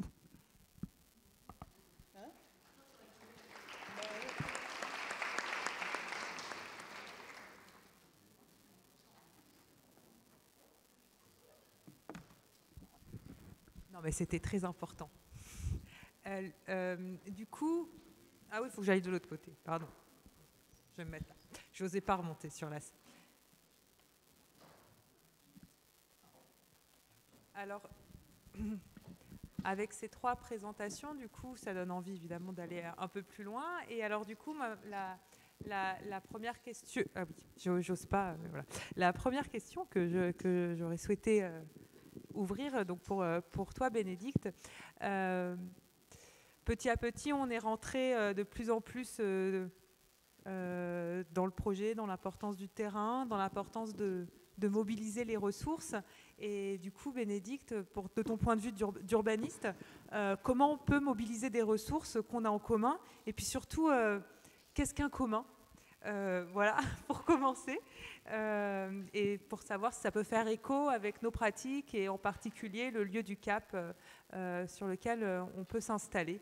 Donc voilà, et comment un commun, si tu peux nous donner une définition, est-ce que aussi tu peux nous dire en quoi il permet de répartir en fait la ressource de façon équitable? Waouh. Oui, oui. Bon, je vois les travaux auxquels tu fais allusion. Comme on en parlait, c'est pas si évident, en tout cas pour le moment où ça démarre. Ce serait peut-être plus un peu plus tard, mais en tout cas là pour le moment, comment parler des communs dans ce type de projet, c'est la question peut-être qui serait intéressante qu'on réfléchisse en fait ensemble avec vous. Enfin, peut-être je peux apporter 2-3 éléments de réflexion et qui sont les éléments qui m'ont le plus intéressé et passionné, même chez Elinor Ostrom, donc qui est cette auteure, une économiste femme qui a eu le prix Nobel pour ses travaux justement sur les communs. Et voilà, moi j'ai un peu travaillé sur... en fait, j'ai analysé les communs que Ostrom a analysés, mais Ostrom étant économiste, elle les a très peu regardés d'un point de vue spatial. Elle les regarde en termes de système d'acteurs, etc. Et donc, dans les travaux dont tu parles, mon idée c'était de regarder quel est le rôle en fait du territoire et des caractéristiques spatiales là-dedans. Et donc là, il y a peut-être des choses effectivement sur lesquelles on peut réfléchir finalement ensemble, puisque moi je ne connais pas encore bien votre projet. Mais peut-être d'abord, je pense que c'est important de se rendre compte que c'est commun, en tout cas au sens un peu strict tel que Ostrom les a définis, parce que c'est vrai qu'on utilise beaucoup ce terme de commun aujourd'hui, et il y a peut-être un peu du coup même des contresens qui peuvent arriver. Enfin, les communs pour Ostrom, c'est pas du tout, et donc au sens strict chez les économistes, c'est pas l'idée de mettre en commun des choses qui nous appartiendraient séparément. C'est presque l'inverse. Les communs chez Ostrom, c'est plutôt comment on va répartir entre nous une ressource qui au départ n'appartient à personne. Donc il y a plein d'exemples, mais les plus connus, c'est les poissons dans la mer. Comment est-ce que on va se les répartir équitablement entre pêcheurs? L'eau dans les huertas en Espagne, comment est-ce qu'on va répartir l'eau pour ce que chacun ait d'une manière équitable de quoi faire cultiver, de quoi faire pousser, cultiver ses champs, etc. Donc c'est plutôt une ressource sur laquelle il y a une pression, il y a une tension, il y a même un conflit. Et le commun, c'est le système qui va arriver à le répartir de manière qui a l'air juste à chacun. Donc ça, je pense, c'est une première question sur laquelle il faudrait réfléchir du coup dans le cadre de votre projet, c'est de quelle est la ressource finalement qui nécessite un système de commun. Est-ce que c'est le sol? Est-ce que c'est... Bon, alors l'eau, c'est assez courant, mais ou bien dans... Je ne sais pas, est-ce que c'est des outils qu'on met en commun? Ou alors est-ce qu'au contraire, c'est les produits qu'on a?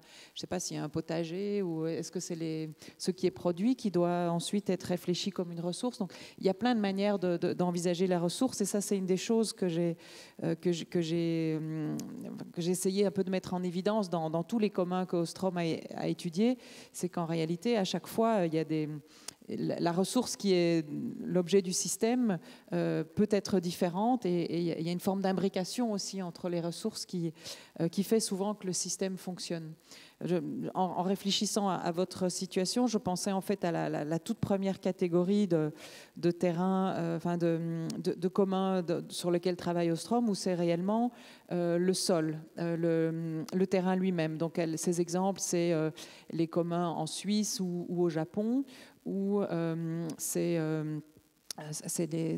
commun. Alors la caractéristique pour elle, c'est qu'en réalité, c'est des terrains qui ont une faible valeur. Et c'est pour ça, et c'est dans ces situations-là que les communs ont un sens et sont pour elle efficaces, ont une forme d'optimum comme système d'exploitation. C'est qu'en réalité, c'est des choses qui ont peu de valeur. À ce moment-là, donc c'est des terrains qui ont de faibles productions, en pente, très compliqués à exploiter, peu fiables. Et donc c'est des caractéristiques qu'elle observe comme étant propices au commun. Donc voilà, quand on est plutôt dans des systèmes de friches... Et tu n'emploies pas le mot foncier, par exemple. Pardon ?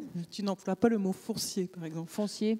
Non, oui, justement, ça fait un peu promoteur. Mais... c'est ça, non, mais par rapport à la notion de valeur. Mais c'est vrai, il faudrait le dire, parce que c'est vrai que ça s'appelle les communs fonciers par opposition aux communs numériques qui ont d'autres caractéristiques. Mais peut-être plus globalement aussi, ce qui caractérise en fait le travail de Ostrom, et qui du coup peut-être aussi peut intéresser dans votre démarche, c'est qu'en réalité, son travail est la construction d'une troisième voie, enfin d'une sorte d'alternative entre deux modèles qui sont considérés par les prédécesseurs d'Ostrom comme étant les deux modèles pour lesquels il n'y a pas d'autre, c'est soit l'un soit l'autre, et elle montre qu'il y a une troisième voie en fait, et ce système de commun, c'est une sorte de troisième voie entre deux systèmes qui ont parfois dans certaines situations des inconvénients et qui ne fonctionnent pas. Et donc l'un, c'est alors ce qu'elle appelle l'État, mais on pourrait dire pour nous, je ne sais pas, la puissance publique, le top-down, parce que celui-là a des coûts de fonctionnement importants et une forme d'inefficacité, et aussi parce qu'il connaît pas suffisamment le terrain. Dès qu'on est trop éloigné, trop dominant, en fait, on perd en efficacité dans cette fameuse recherche d'un bon système de répartition de la ressource, parce qu'on ne connaît pas suffisamment le terrain. Et à l'inverse, l'autre extrême, c'est le système du marché, enfin, ce qu'elle appelle le marché, où là, à l'inverse, il y a une très grande efficacité de la répartition, le prix est toujours juste, c'est la loi de l'offre et de la demande qui se fixe juste là où on veut bien, mais par contre, il n'y a pas la dimension d'équité, de sorte de justice, d'équité dans la distribution de la ressource. Et donc, elle, ce qu'elle montre, c'est qu'il est possible de trouver un système qui est beaucoup plus efficace que l'État, entre guillemets, et beaucoup plus juste en termes d'équité que le marché. Enfin voilà, je ne sais pas. Après, il y a plein de caractéristiques sur l'imbrication aussi des acteurs qui sont peut-être intéressantes aussi, où justement on n'est pas dans un système pyramidal, ni du haut vers le bas, ni même une sorte de participation qui serait la même pyramide, mais du bas vers le haut, mais au contraire, où toutes les choses sont imbriquées, où en fait tout le monde dépend les uns des autres. C'est ça qui fait que pour elle aussi que ce système fonctionne, c'est qu'on n'a pas le choix parce qu'on est imbriqué dans la situation.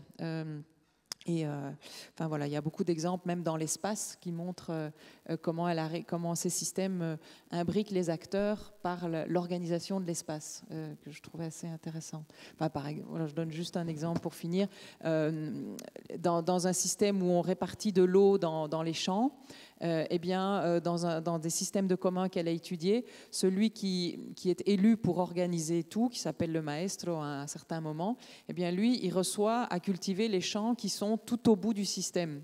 Et comme ça, il est incité tout naturellement à ce que l'entièreté du système fonctionne bien, parce que sinon, celui qui n'a pas d'eau, c'est lui. Bon, voilà, c'est ce type d'imbrication comme ça entre le spatial et le social qu'elle examine dans ces systèmes que je trouve assez intéressant à étudier. Bon. Il y avait une petite manipulation technique en même temps, mais ça ne nous a pas empêché d'écouter. Et je te remercie, Bénédicte, pour cet éclairage qui, oui, moi, on pense qu'il est intéressant de comprendre la définition vraiment d'un commun et ce qu'on peut y faire, et cette logique d'imbrication d'acteurs par rapport à notre projet du CAP. Et du coup, ça nous emmène évidemment aussi à se poser la question des lieux et qu'est-ce qu'on fait dans un lieu, si on reste longtemps ou pas longtemps. Alors, tu m'as volé ma question. Mais non, mais c'est bien. Mais du coup, c'est vrai que tu m'as parlé au début de flash thérapie quand on arrive très vite dans un lieu comme ça. Oui. Et après, ce qui se passe dans des effets où on reste beaucoup plus longtemps. Et c'est vrai que c'est à partir du moment où on reste plus longtemps qu'on peut se poser la question de la répartition du lieu, de la gestion de ce lieu, quand on devient nous-mêmes acteurs de ce lieu. Et du coup, est-ce que tu peux nous expliquer comme ça parce que c'est vrai que certaines fois, on fait des one-shot, non ? Tac, on arrive, on repart. Et puis d'autres fois, on va rester beaucoup plus longtemps. Alors, est-ce que tu peux nous dire, de ton point de vue... Oui, puis dans la continuité de cette notion d'imbrication des acteurs, puisqu'on parle d'un système, moi je crois aussi que quelque part, dans cette un peu nouveauté de ces quelques années, on va dire, de l'urbanisme culturel, mais culturel aussi lié avec des pratiques un peu de transformation sociale, se pose la question de l'échelle des projets. C'est-à-dire que convoquer la vision artistique ou la vision d'acteurs habituellement pas décisionnaires de la fabrique urbaine, c'est assez récent que ça remonte un peu dans l'échelle de la décision. C'est-à-dire, je ne sais pas si vous connaissez l'échelle de la participation d'Arnstein, je ne sais plus le nom, etc., qui est très intéressant pour voir, on pourra mettre la ressource, mais pour voir justement définir la notion de participation et à quel niveau on place les acteurs. Et en fait, nous, on s'est rendu compte dans notre travail qu'on venait un petit peu bousculer, essayer en tout cas de le faire, on ne faisait pas forcément exprès au départ, mais de dévier un petit peu cet organigramme dans la fabrique urbaine qui va dire que, par exemple, l'artiste est là pour venir célébrer un chantier qui se déclenche, venir montrer comme magnifier le projet, voilà. Et en fait, l'artiste est tout sauf là pour ça, en fait. Je pense qu'il est là au contraire, enfin pas au contraire, ça peut être tout à fait valorisant, mais pour décadrer, pour faire un pas de côté, pour interroger, pour venir soulever aussi parfois des choses à révéler. Et en fait, ça bouscule un petit peu cette espèce d'échelle là où, donc, tout à coup, en se retrouvant dans des territoires, en y passant du temps, on vient comme ça dans des endroits parfois d'instances décisionnaires, de dialogue, puisque comme quand on dit le territoire et se couche sur le divan, mais évidemment, on ne va pas le faire sans vous. C'est-à-dire que comme dans une psychanalyse humaine, c'est pas, on ne nous appelle pas en nous disant bon ben, on vous paye, allez-y, psychanalysez-nous, on veut être heureux, on vous regarde, on a payé. Forcément, ça ne se fait pas comme ça. Forcément, on les met au travail. Et en les mettant au travail, on les interroge aussi sur leurs méthodes, sur les liens avec les habitants, puisque on a toujours réfuté, par contre, dans les études où on voulait nous faire cocher des fois un peu la case concertation. Parce que la case concertation, c'est un peu la case quand même où on dit il faut dans les projets urbains faire de la concertation. Non, mais c'est vrai, c'est incroyable. Tout le monde souffle, fait des dossiers, les met dans des tiroirs. Bon, c'est fait. Si on est attaqué, c'est bon, c'est fait. Et nous, en fait, finalement, en créant ces outils d'autres déclenchements de parole, ils se sont dit ah ben on va les mettre dans la case concertation. Mais nous on a dit non. Enfin, je veux dire, c'est pas ce qu'on fait. Puis nous, pas de malhonnêteté intellectuelle, soyons clairs. Mais par contre, c'est vrai que ça fait bifurquer quelque part quand on crée d'autres manières de dialoguer et de faire remonter des vrais désirs, des vrais soucis, des vrais emmerdements. Eh ben, ça peut venir un petit peu jouer en toute modestie quand même sur ce jeu d'acteurs et d'échelle de la décision dans la fabrique urbaine. Et le temps qu'on y passe, l'implication qu'on pousse plus ou moins et les endroits où on est convoqué, parce que parfois on est convoqué des fois même pour présenter nos conférences. Je vous ai montré une photo tout à l'heure, on était devant les élus de la métropole de Rennes à 9h du matin qui allaient pendant toute une matinée parler mobilité, égalité hommes-femmes, etc. Et nous, on leur montrait un Rennes dans la carte de Rennes, on leur parlait du grand incendie du Parlement et on leur proposait Burning Parliament pour faire une grande fête cathartique et se relever de tout ça. Et après, ils parlaient de mobilité. Voilà. C'est des choses complètement... Et en même temps, ce qui était génial, c'est qu'après, ils s'emparaient de ces choses qui avaient pu être starter, comme tu disais, la performance qui entraîne, là, enfin, je ne sais plus comment tu disais, mais ils s'emparaient de ça, et ça créait des dialogues assez inédits. Aussi, eux, ça faisait un petit décadrage poétique qui, en même temps, ramenait de la puissance aussi politique dans ce qu'ils avaient comme échange. Donc, c'est venir s'infiltrer, s'imbriquer au milieu de ces imbrications d'acteurs, pousser de manière un peu de travers dans des endroits comme ça qui peut-être effectivement sont des systèmes qui ont verrouillé en tout cas des choses qui se protègent, qui ont certainement des raisons d'avoir créé comme ça des carapaces de protection, parce que comme je disais, juridique, attaque, enfin, voilà, tout ça.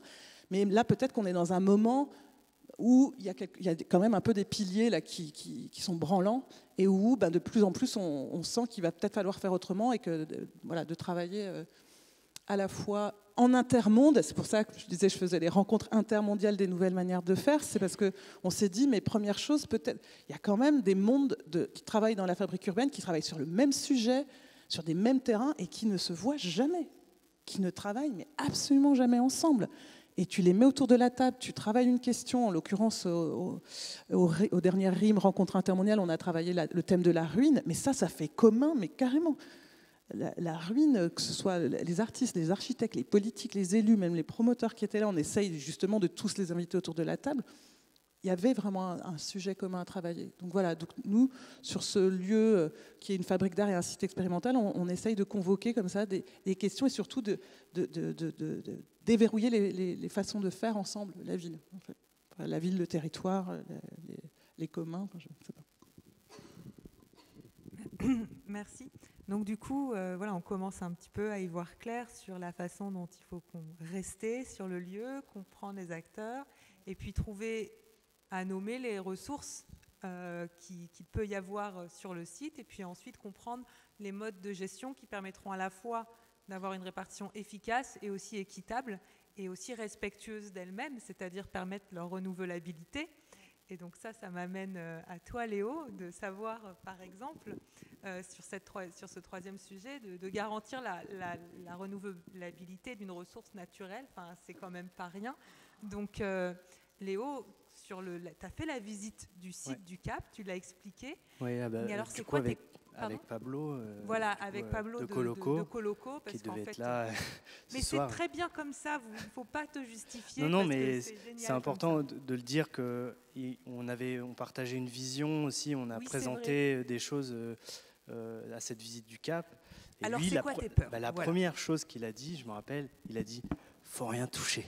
On met tout sous cloche. Il disait on fait rien, vraiment, et tu laisses aucun jardinier, Antoine, entrer ici. Il va tout dézinguer, il va venir avec une débroussailleuse et tout ce que tu auras, toute la lisière, tout l'ourlet forestier où il y a les petits arbres et tout ça, ça va sauter et ça va disparaître. Donc voilà, déjà considérer ça, même un arbre d'1 mètre, c'est un arbre d'1 an, un arbre de 2 mètres, peut-être c'est un arbre de 3-4 ans, parce que comme il fait sec, des fois les arbres ils meurent, ils repoussent. Donc c'est des petites choses comme ça qu'on a pu remarquer. Il y a une serre en ruine, il y a plein de choses, il y a des vestiges du parc 19e, donc il y a plein de choses, il y a sûrement plein de choses qu'on n'a pas vues non plus.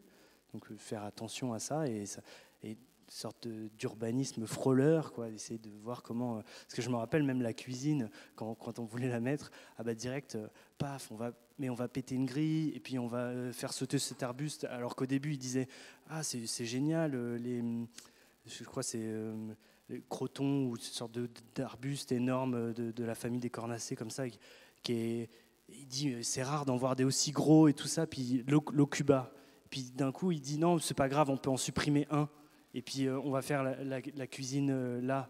Mais non, enfin faut vraiment faire attention à toutes ces composantes du site. Essayer pour ma part en tout cas, et voilà, et définir peut-être justement cet ourlet, comment on travaille, est-ce qu'on reprend une forme irrégulière, par où on passe, quels sont les chemins, se poser des questions et aussi cartographier tout ça, quoi, parce que forcément il y a des choses quand on aménage, il faudrait qu'on arrive à ménager, mais voilà. Pour l'implantation, pour l'événement de juillet, on a demandé de ne rien toucher aux espaces verts de la ville, comme vous nous aviez demandé. Il y a juste les arbres dangereux ou des choses comme ça ou Oui, juste les branches pour la tenue de l'événement et la sécurité, c'est tout. Ça, j'ai pas pu négocier. Et donc, du coup, au-delà de ça, du coup, c'est vrai que on a le droit d'avoir peur de faire une bêtise alors quand on arrive sur un site et du coup de changer les choses. Oui. Mais moi, après, pour ma part, ce que je dirais, c'est que c'est aussi un site qui va être visité par des gens, où il faut qu'il soit circulable, d'en trouver les bons chemins. Voilà.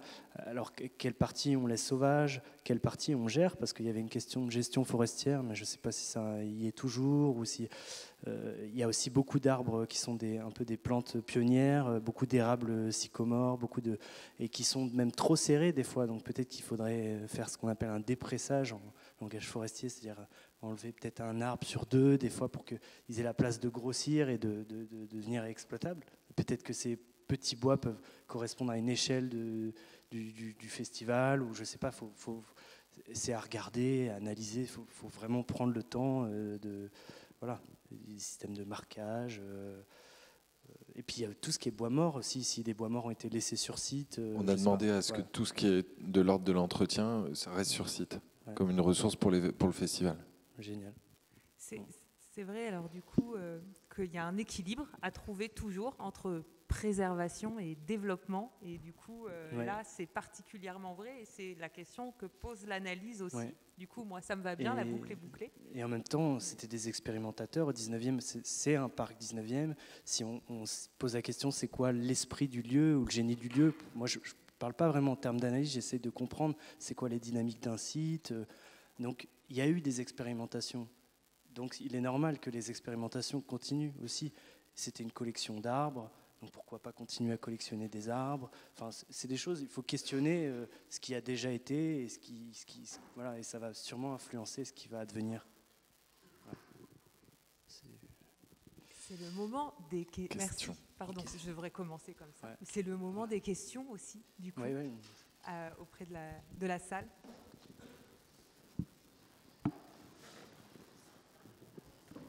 Mais merci, parce que vu qu'il y a certaines personnes qui partent, enfin, je dis d'abord merci beaucoup de vos 3 interventions, et c'est hyper riche et c'est hyper enrichissant pour nous. Donc merci, pour moi en tout cas.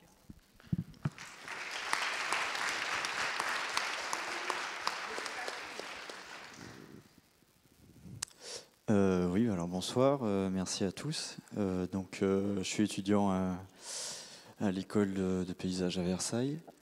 Et j'avais une question pour Léonard. Moi, j'ai un super souvenir d'une soupe à l'ortie avec Henri, chez lui, sur la petite ceinture. Et puisqu'on parle de planter, s'implanter, je voulais savoir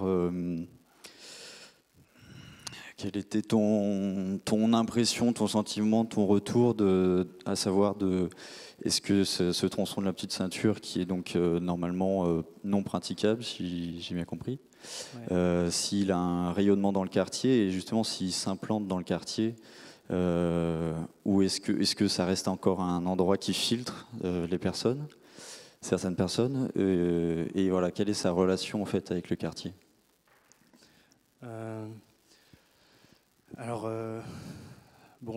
La fin de l'histoire aussi, c'est que dans cette histoire, Henri est reparti, lui, en Normandie, il a perdu son atelier, donc on avait un peu du mal à...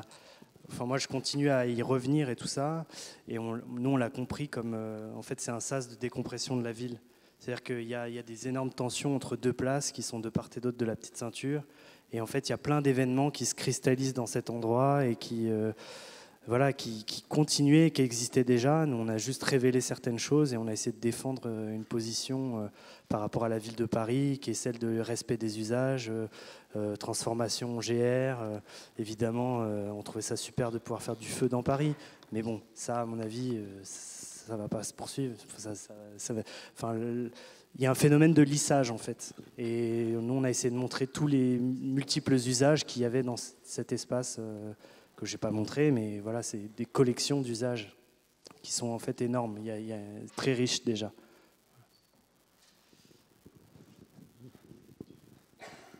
Il y a d'autres questions? Voilà, bonsoir. Merci pour vos interventions à chacun. J'avais une question pour Bénédicte Grosjean et la NPU. Qui sont vos principaux commanditaires? Donc c'est des municipalités?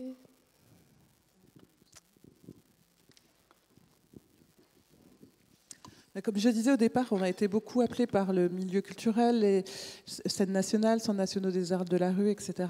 Et maintenant, il y a des collectivités. Après, nous, on aime bien ne pas être en direct avec la collectivité. On aime bien avoir un passeur qui va nous permettre... qui va aussi travailler le projet, parfois en direct avec la collectivité. C'est pas toujours facile par rapport à leur forme d'organisation, mais parfois on est dans les cadres de SCOT, de PLU, les 40 ans d'une ville. C'est souvent aussi des commandes qui vont être liées à la transformation de la ville, à des moments clés qu'elle vit, à des moments de... Voilà. Et on commence à aussi être appelé sur... là, on a répondu à un projet sur une ZAC qui, là, pour le coup, est un peu... il y a moins de passé, il y a plus un devenir, mais il y a quand même du passé, il y a quand même un contexte et des contours sur lesquels on va travailler, mais en amenant peut-être plus l'urbanisme enchanteur, comme on appelle, de la prospective, du déclenchement d'imaginaire pour la suite. Voilà.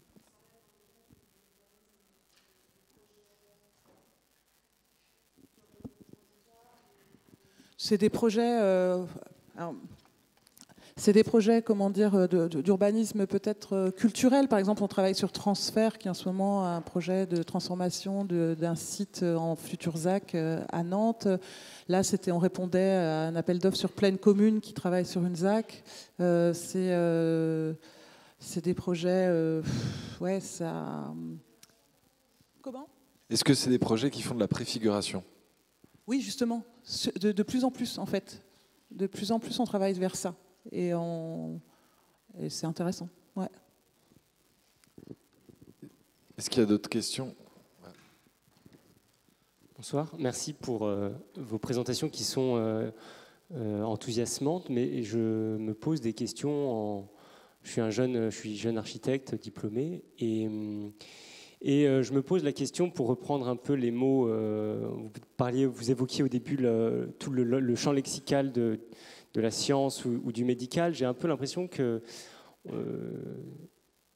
ces méthodes arrivent toujours en post-traumatique ou en transitoire sur la fabrique réelle de la ville, et que en fait on intervient ces méthodes de pratiques nouvelles de fabrique de la ville, comme on les appelle, sont finalement un peu comme des cataplasmes ou des pansements, ou pour faire tout simplement passer la pilule d'une fabrique qui reste aujourd'hui toujours très dense, des actes qui se ressemblent. Dans la production architecturale ou urbaine, finalement, on voit que très peu d'évolution, mis à part quelques projets où on met des projecteurs un peu partout en France. Mais globalement, la production architecturale et urbaine reste assez monotone et très triste, en fait. Et j'ai un peu l'impression que c'est un outil dont les politiques se saisissent. Donc tant mieux pour nous et pour vous, mais quid de la réalité de la mise en œuvre et de la fabrique de la ville? Oui, j'ai bien compris. C'est des questions qui évidemment se posent depuis 10 ans énormément. On essaye de travailler à ça, et à la NPU, et aussi je fais partie par exemple avec le polo de l'Académie de l'urbanisme culturel qui se questionne beaucoup là-dessus, qui rejoint aussi ceux qui se posent des questions sur les tiers-lieux, l'urbanisme transitoire. Enfin, on se réunit de plus en plus aussi pour se poser ces questions qui sont récurrentes et qui reviennent beaucoup. J'ai quand même envie de répondre aussi sur le fait qu'il y a une différence que l'on vit assez fortement entre le milieu urbain et le milieu rural.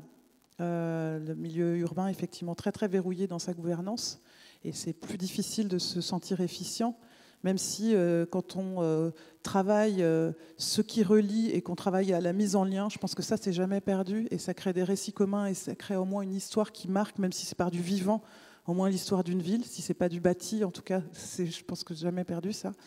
Mais en tout cas l'ambition d'être vraiment transformateur d'une ville, je suis d'accord que ça reste tout à fait mesuré. Mais en milieu rural, là, il y a une espèce d'impulsion en ce moment très très joyeuse qui crée des embarquements avec des élus, qui crée du projet, je pense à la ville de Bouillé-Saint-Paul, qui a fait un festival de rue, et après il a revu tout son plan de paysage avec des artistes, il a créé des cheminements assez foufous.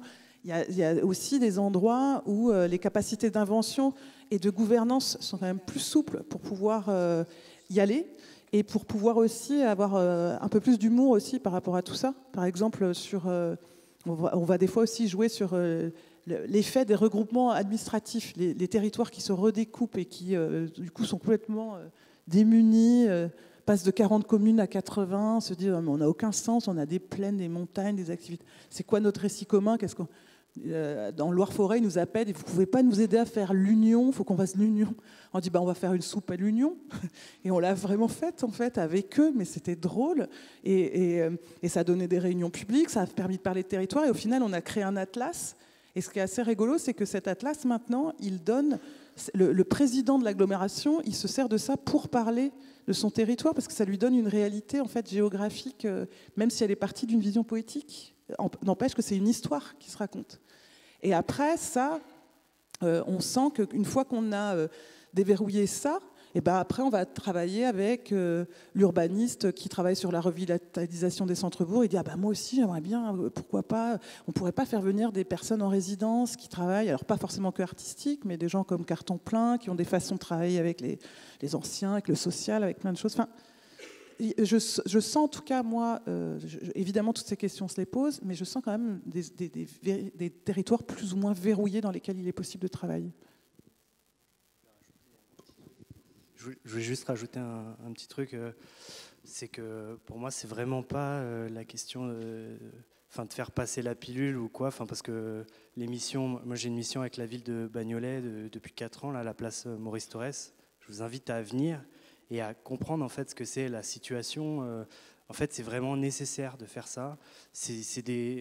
Quand on n'était pas là, c'était un désert social. Alors forcément, ça marche parce que c'est une des villes les plus endettées de France. Du coup, en gros, tu es suivi par personne. Tu es sur une dalle où tu tapes du pied, il y a des briques qui tombent en dessous, il y a des flaques d'eau partout, il n'y a rien qui est aux normes, donc tout est possible. Mais en même temps, tu vois, c'est vraiment psychologiquement, il y a des gens qui étaient vraiment malades ou qui commencent à aller mieux juste parce que tu jardines et que tu t'améliores le cadre de vie, en fait.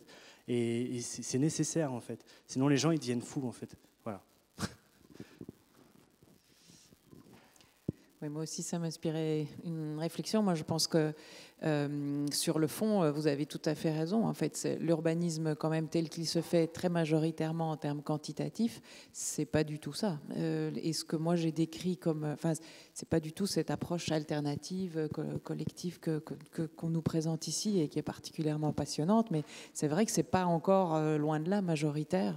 Ça, je pense que vous avez tout à fait raison. Et quand on regarde les services techniques dans les grandes agglomérations, etc., ben, ils continuent à fonctionner avec ce que moi j'ai appelé la pensée moderne des années 50, mais c'est encore toujours la même approche finalement, une analyse la plus objective possible, et puis on en fait un diagnostic le plus scientifique possible, et on va faire le projet. Avec ça, ça reste très dominant. Et donc l'approche... donc là, je pense que dans les milieux des concepteurs, en école d'archi, en école de paysage, etc., on commence à de plus en plus, et peut-être qu'il y a beaucoup d'évidence dans ce qu'on est en train de raconter, et que donc le biais, ou en tout cas le levier sur lequel on pourrait travailler, c'est plutôt, ou en tout cas de manière complémentaire, c'est essayer de former un peu autrement aussi la maîtrise d'ouvrage. Et donc on est en train de monter à Lille avec l'Institut d'urbanisme un master qu'on a pas encore tout. Enfin, l'idée serait l'urbanisme alternatif, et donc il y aurait bien sûr, ce serait ouvert aux architectes, mais finalement le public auquel on se destine, c'est ceux qui sont dans les instituts d'urbanisme, et essayer justement de les initier à l'urbanisme temporaire, même la préfiguration culturelle, comme tu dis, d'avoir une formation au sein de l'Institut d'urbanisme qui est sur d'autres formes, d'autres manières de faire. Donc il y a aussi ce levier-là, je crois, qui est important, c'est la commande. Est-ce qu'il y a encore une question? Léo, tu as une question? On va boire un verre? Ouais, on peut aller boire un verre. Bah, je vais laisser Julie conclure, et puis on se rejoint pour un verre si vous voulez. Bon, alors c'est une conclusion déjà en forme de merci. Donc oui, notre ressource, en tout cas, c'est peut-être la force de travail et l'enthousiasme qu'on peut mettre dans nos projets. Et c'est vrai que c'est assez fragile, puisque ça a des modèles économiques et des résultats qui peuvent être assez fragiles. Donc voilà, il faudra bien instituer un commun pour permettre de la faire perdurer et que ça essaime, c'est vrai. Et du coup... merci de cet éclairage, et rendez-vous la semaine prochaine pour continuer la réflexion. Nous sommes partis de l'analyse. On vous invite à embarquer la semaine prochaine pour un voyage dans les sols, voilà, sur l'épaisseur des sols. Donc la suite, une fois qu'on a regardé, on met les pieds dedans, et donc du coup, on va pouvoir comprendre ce regard qu'on peut porter sur les sols et sur leur épaisseur à travers le travail de l'agence Terre, Grand Prix d'urbanisme, qui sont des paysagistes, voilà, et également qui travaillent magnifiquement sur les milieux et la préservation des milieux, également avec Topagé qui travaille, je ne donne pas les noms parce que je ne sais pas à chaque fois lequel des associés va être là, il y a toujours un peu de mystère, voilà, donc qui travaille sur le substrat territorial sur le sol et pour le régénérer, et ils font énormément de choses avec Supagro Paritech normalement. Et puis enfin, on accueillera une architecte urbaniste de l'État, Mireille Guignard, qui a beaucoup travaillé sur la résilience, le littoral et sur toutes les formes de sol où leur vulnérabilité fait qu'on ne peut pas travailler de façon fixiste, et du coup, elle nous expliquera tout ça. Je vous remercie, et puis rendez-vous la semaine prochaine.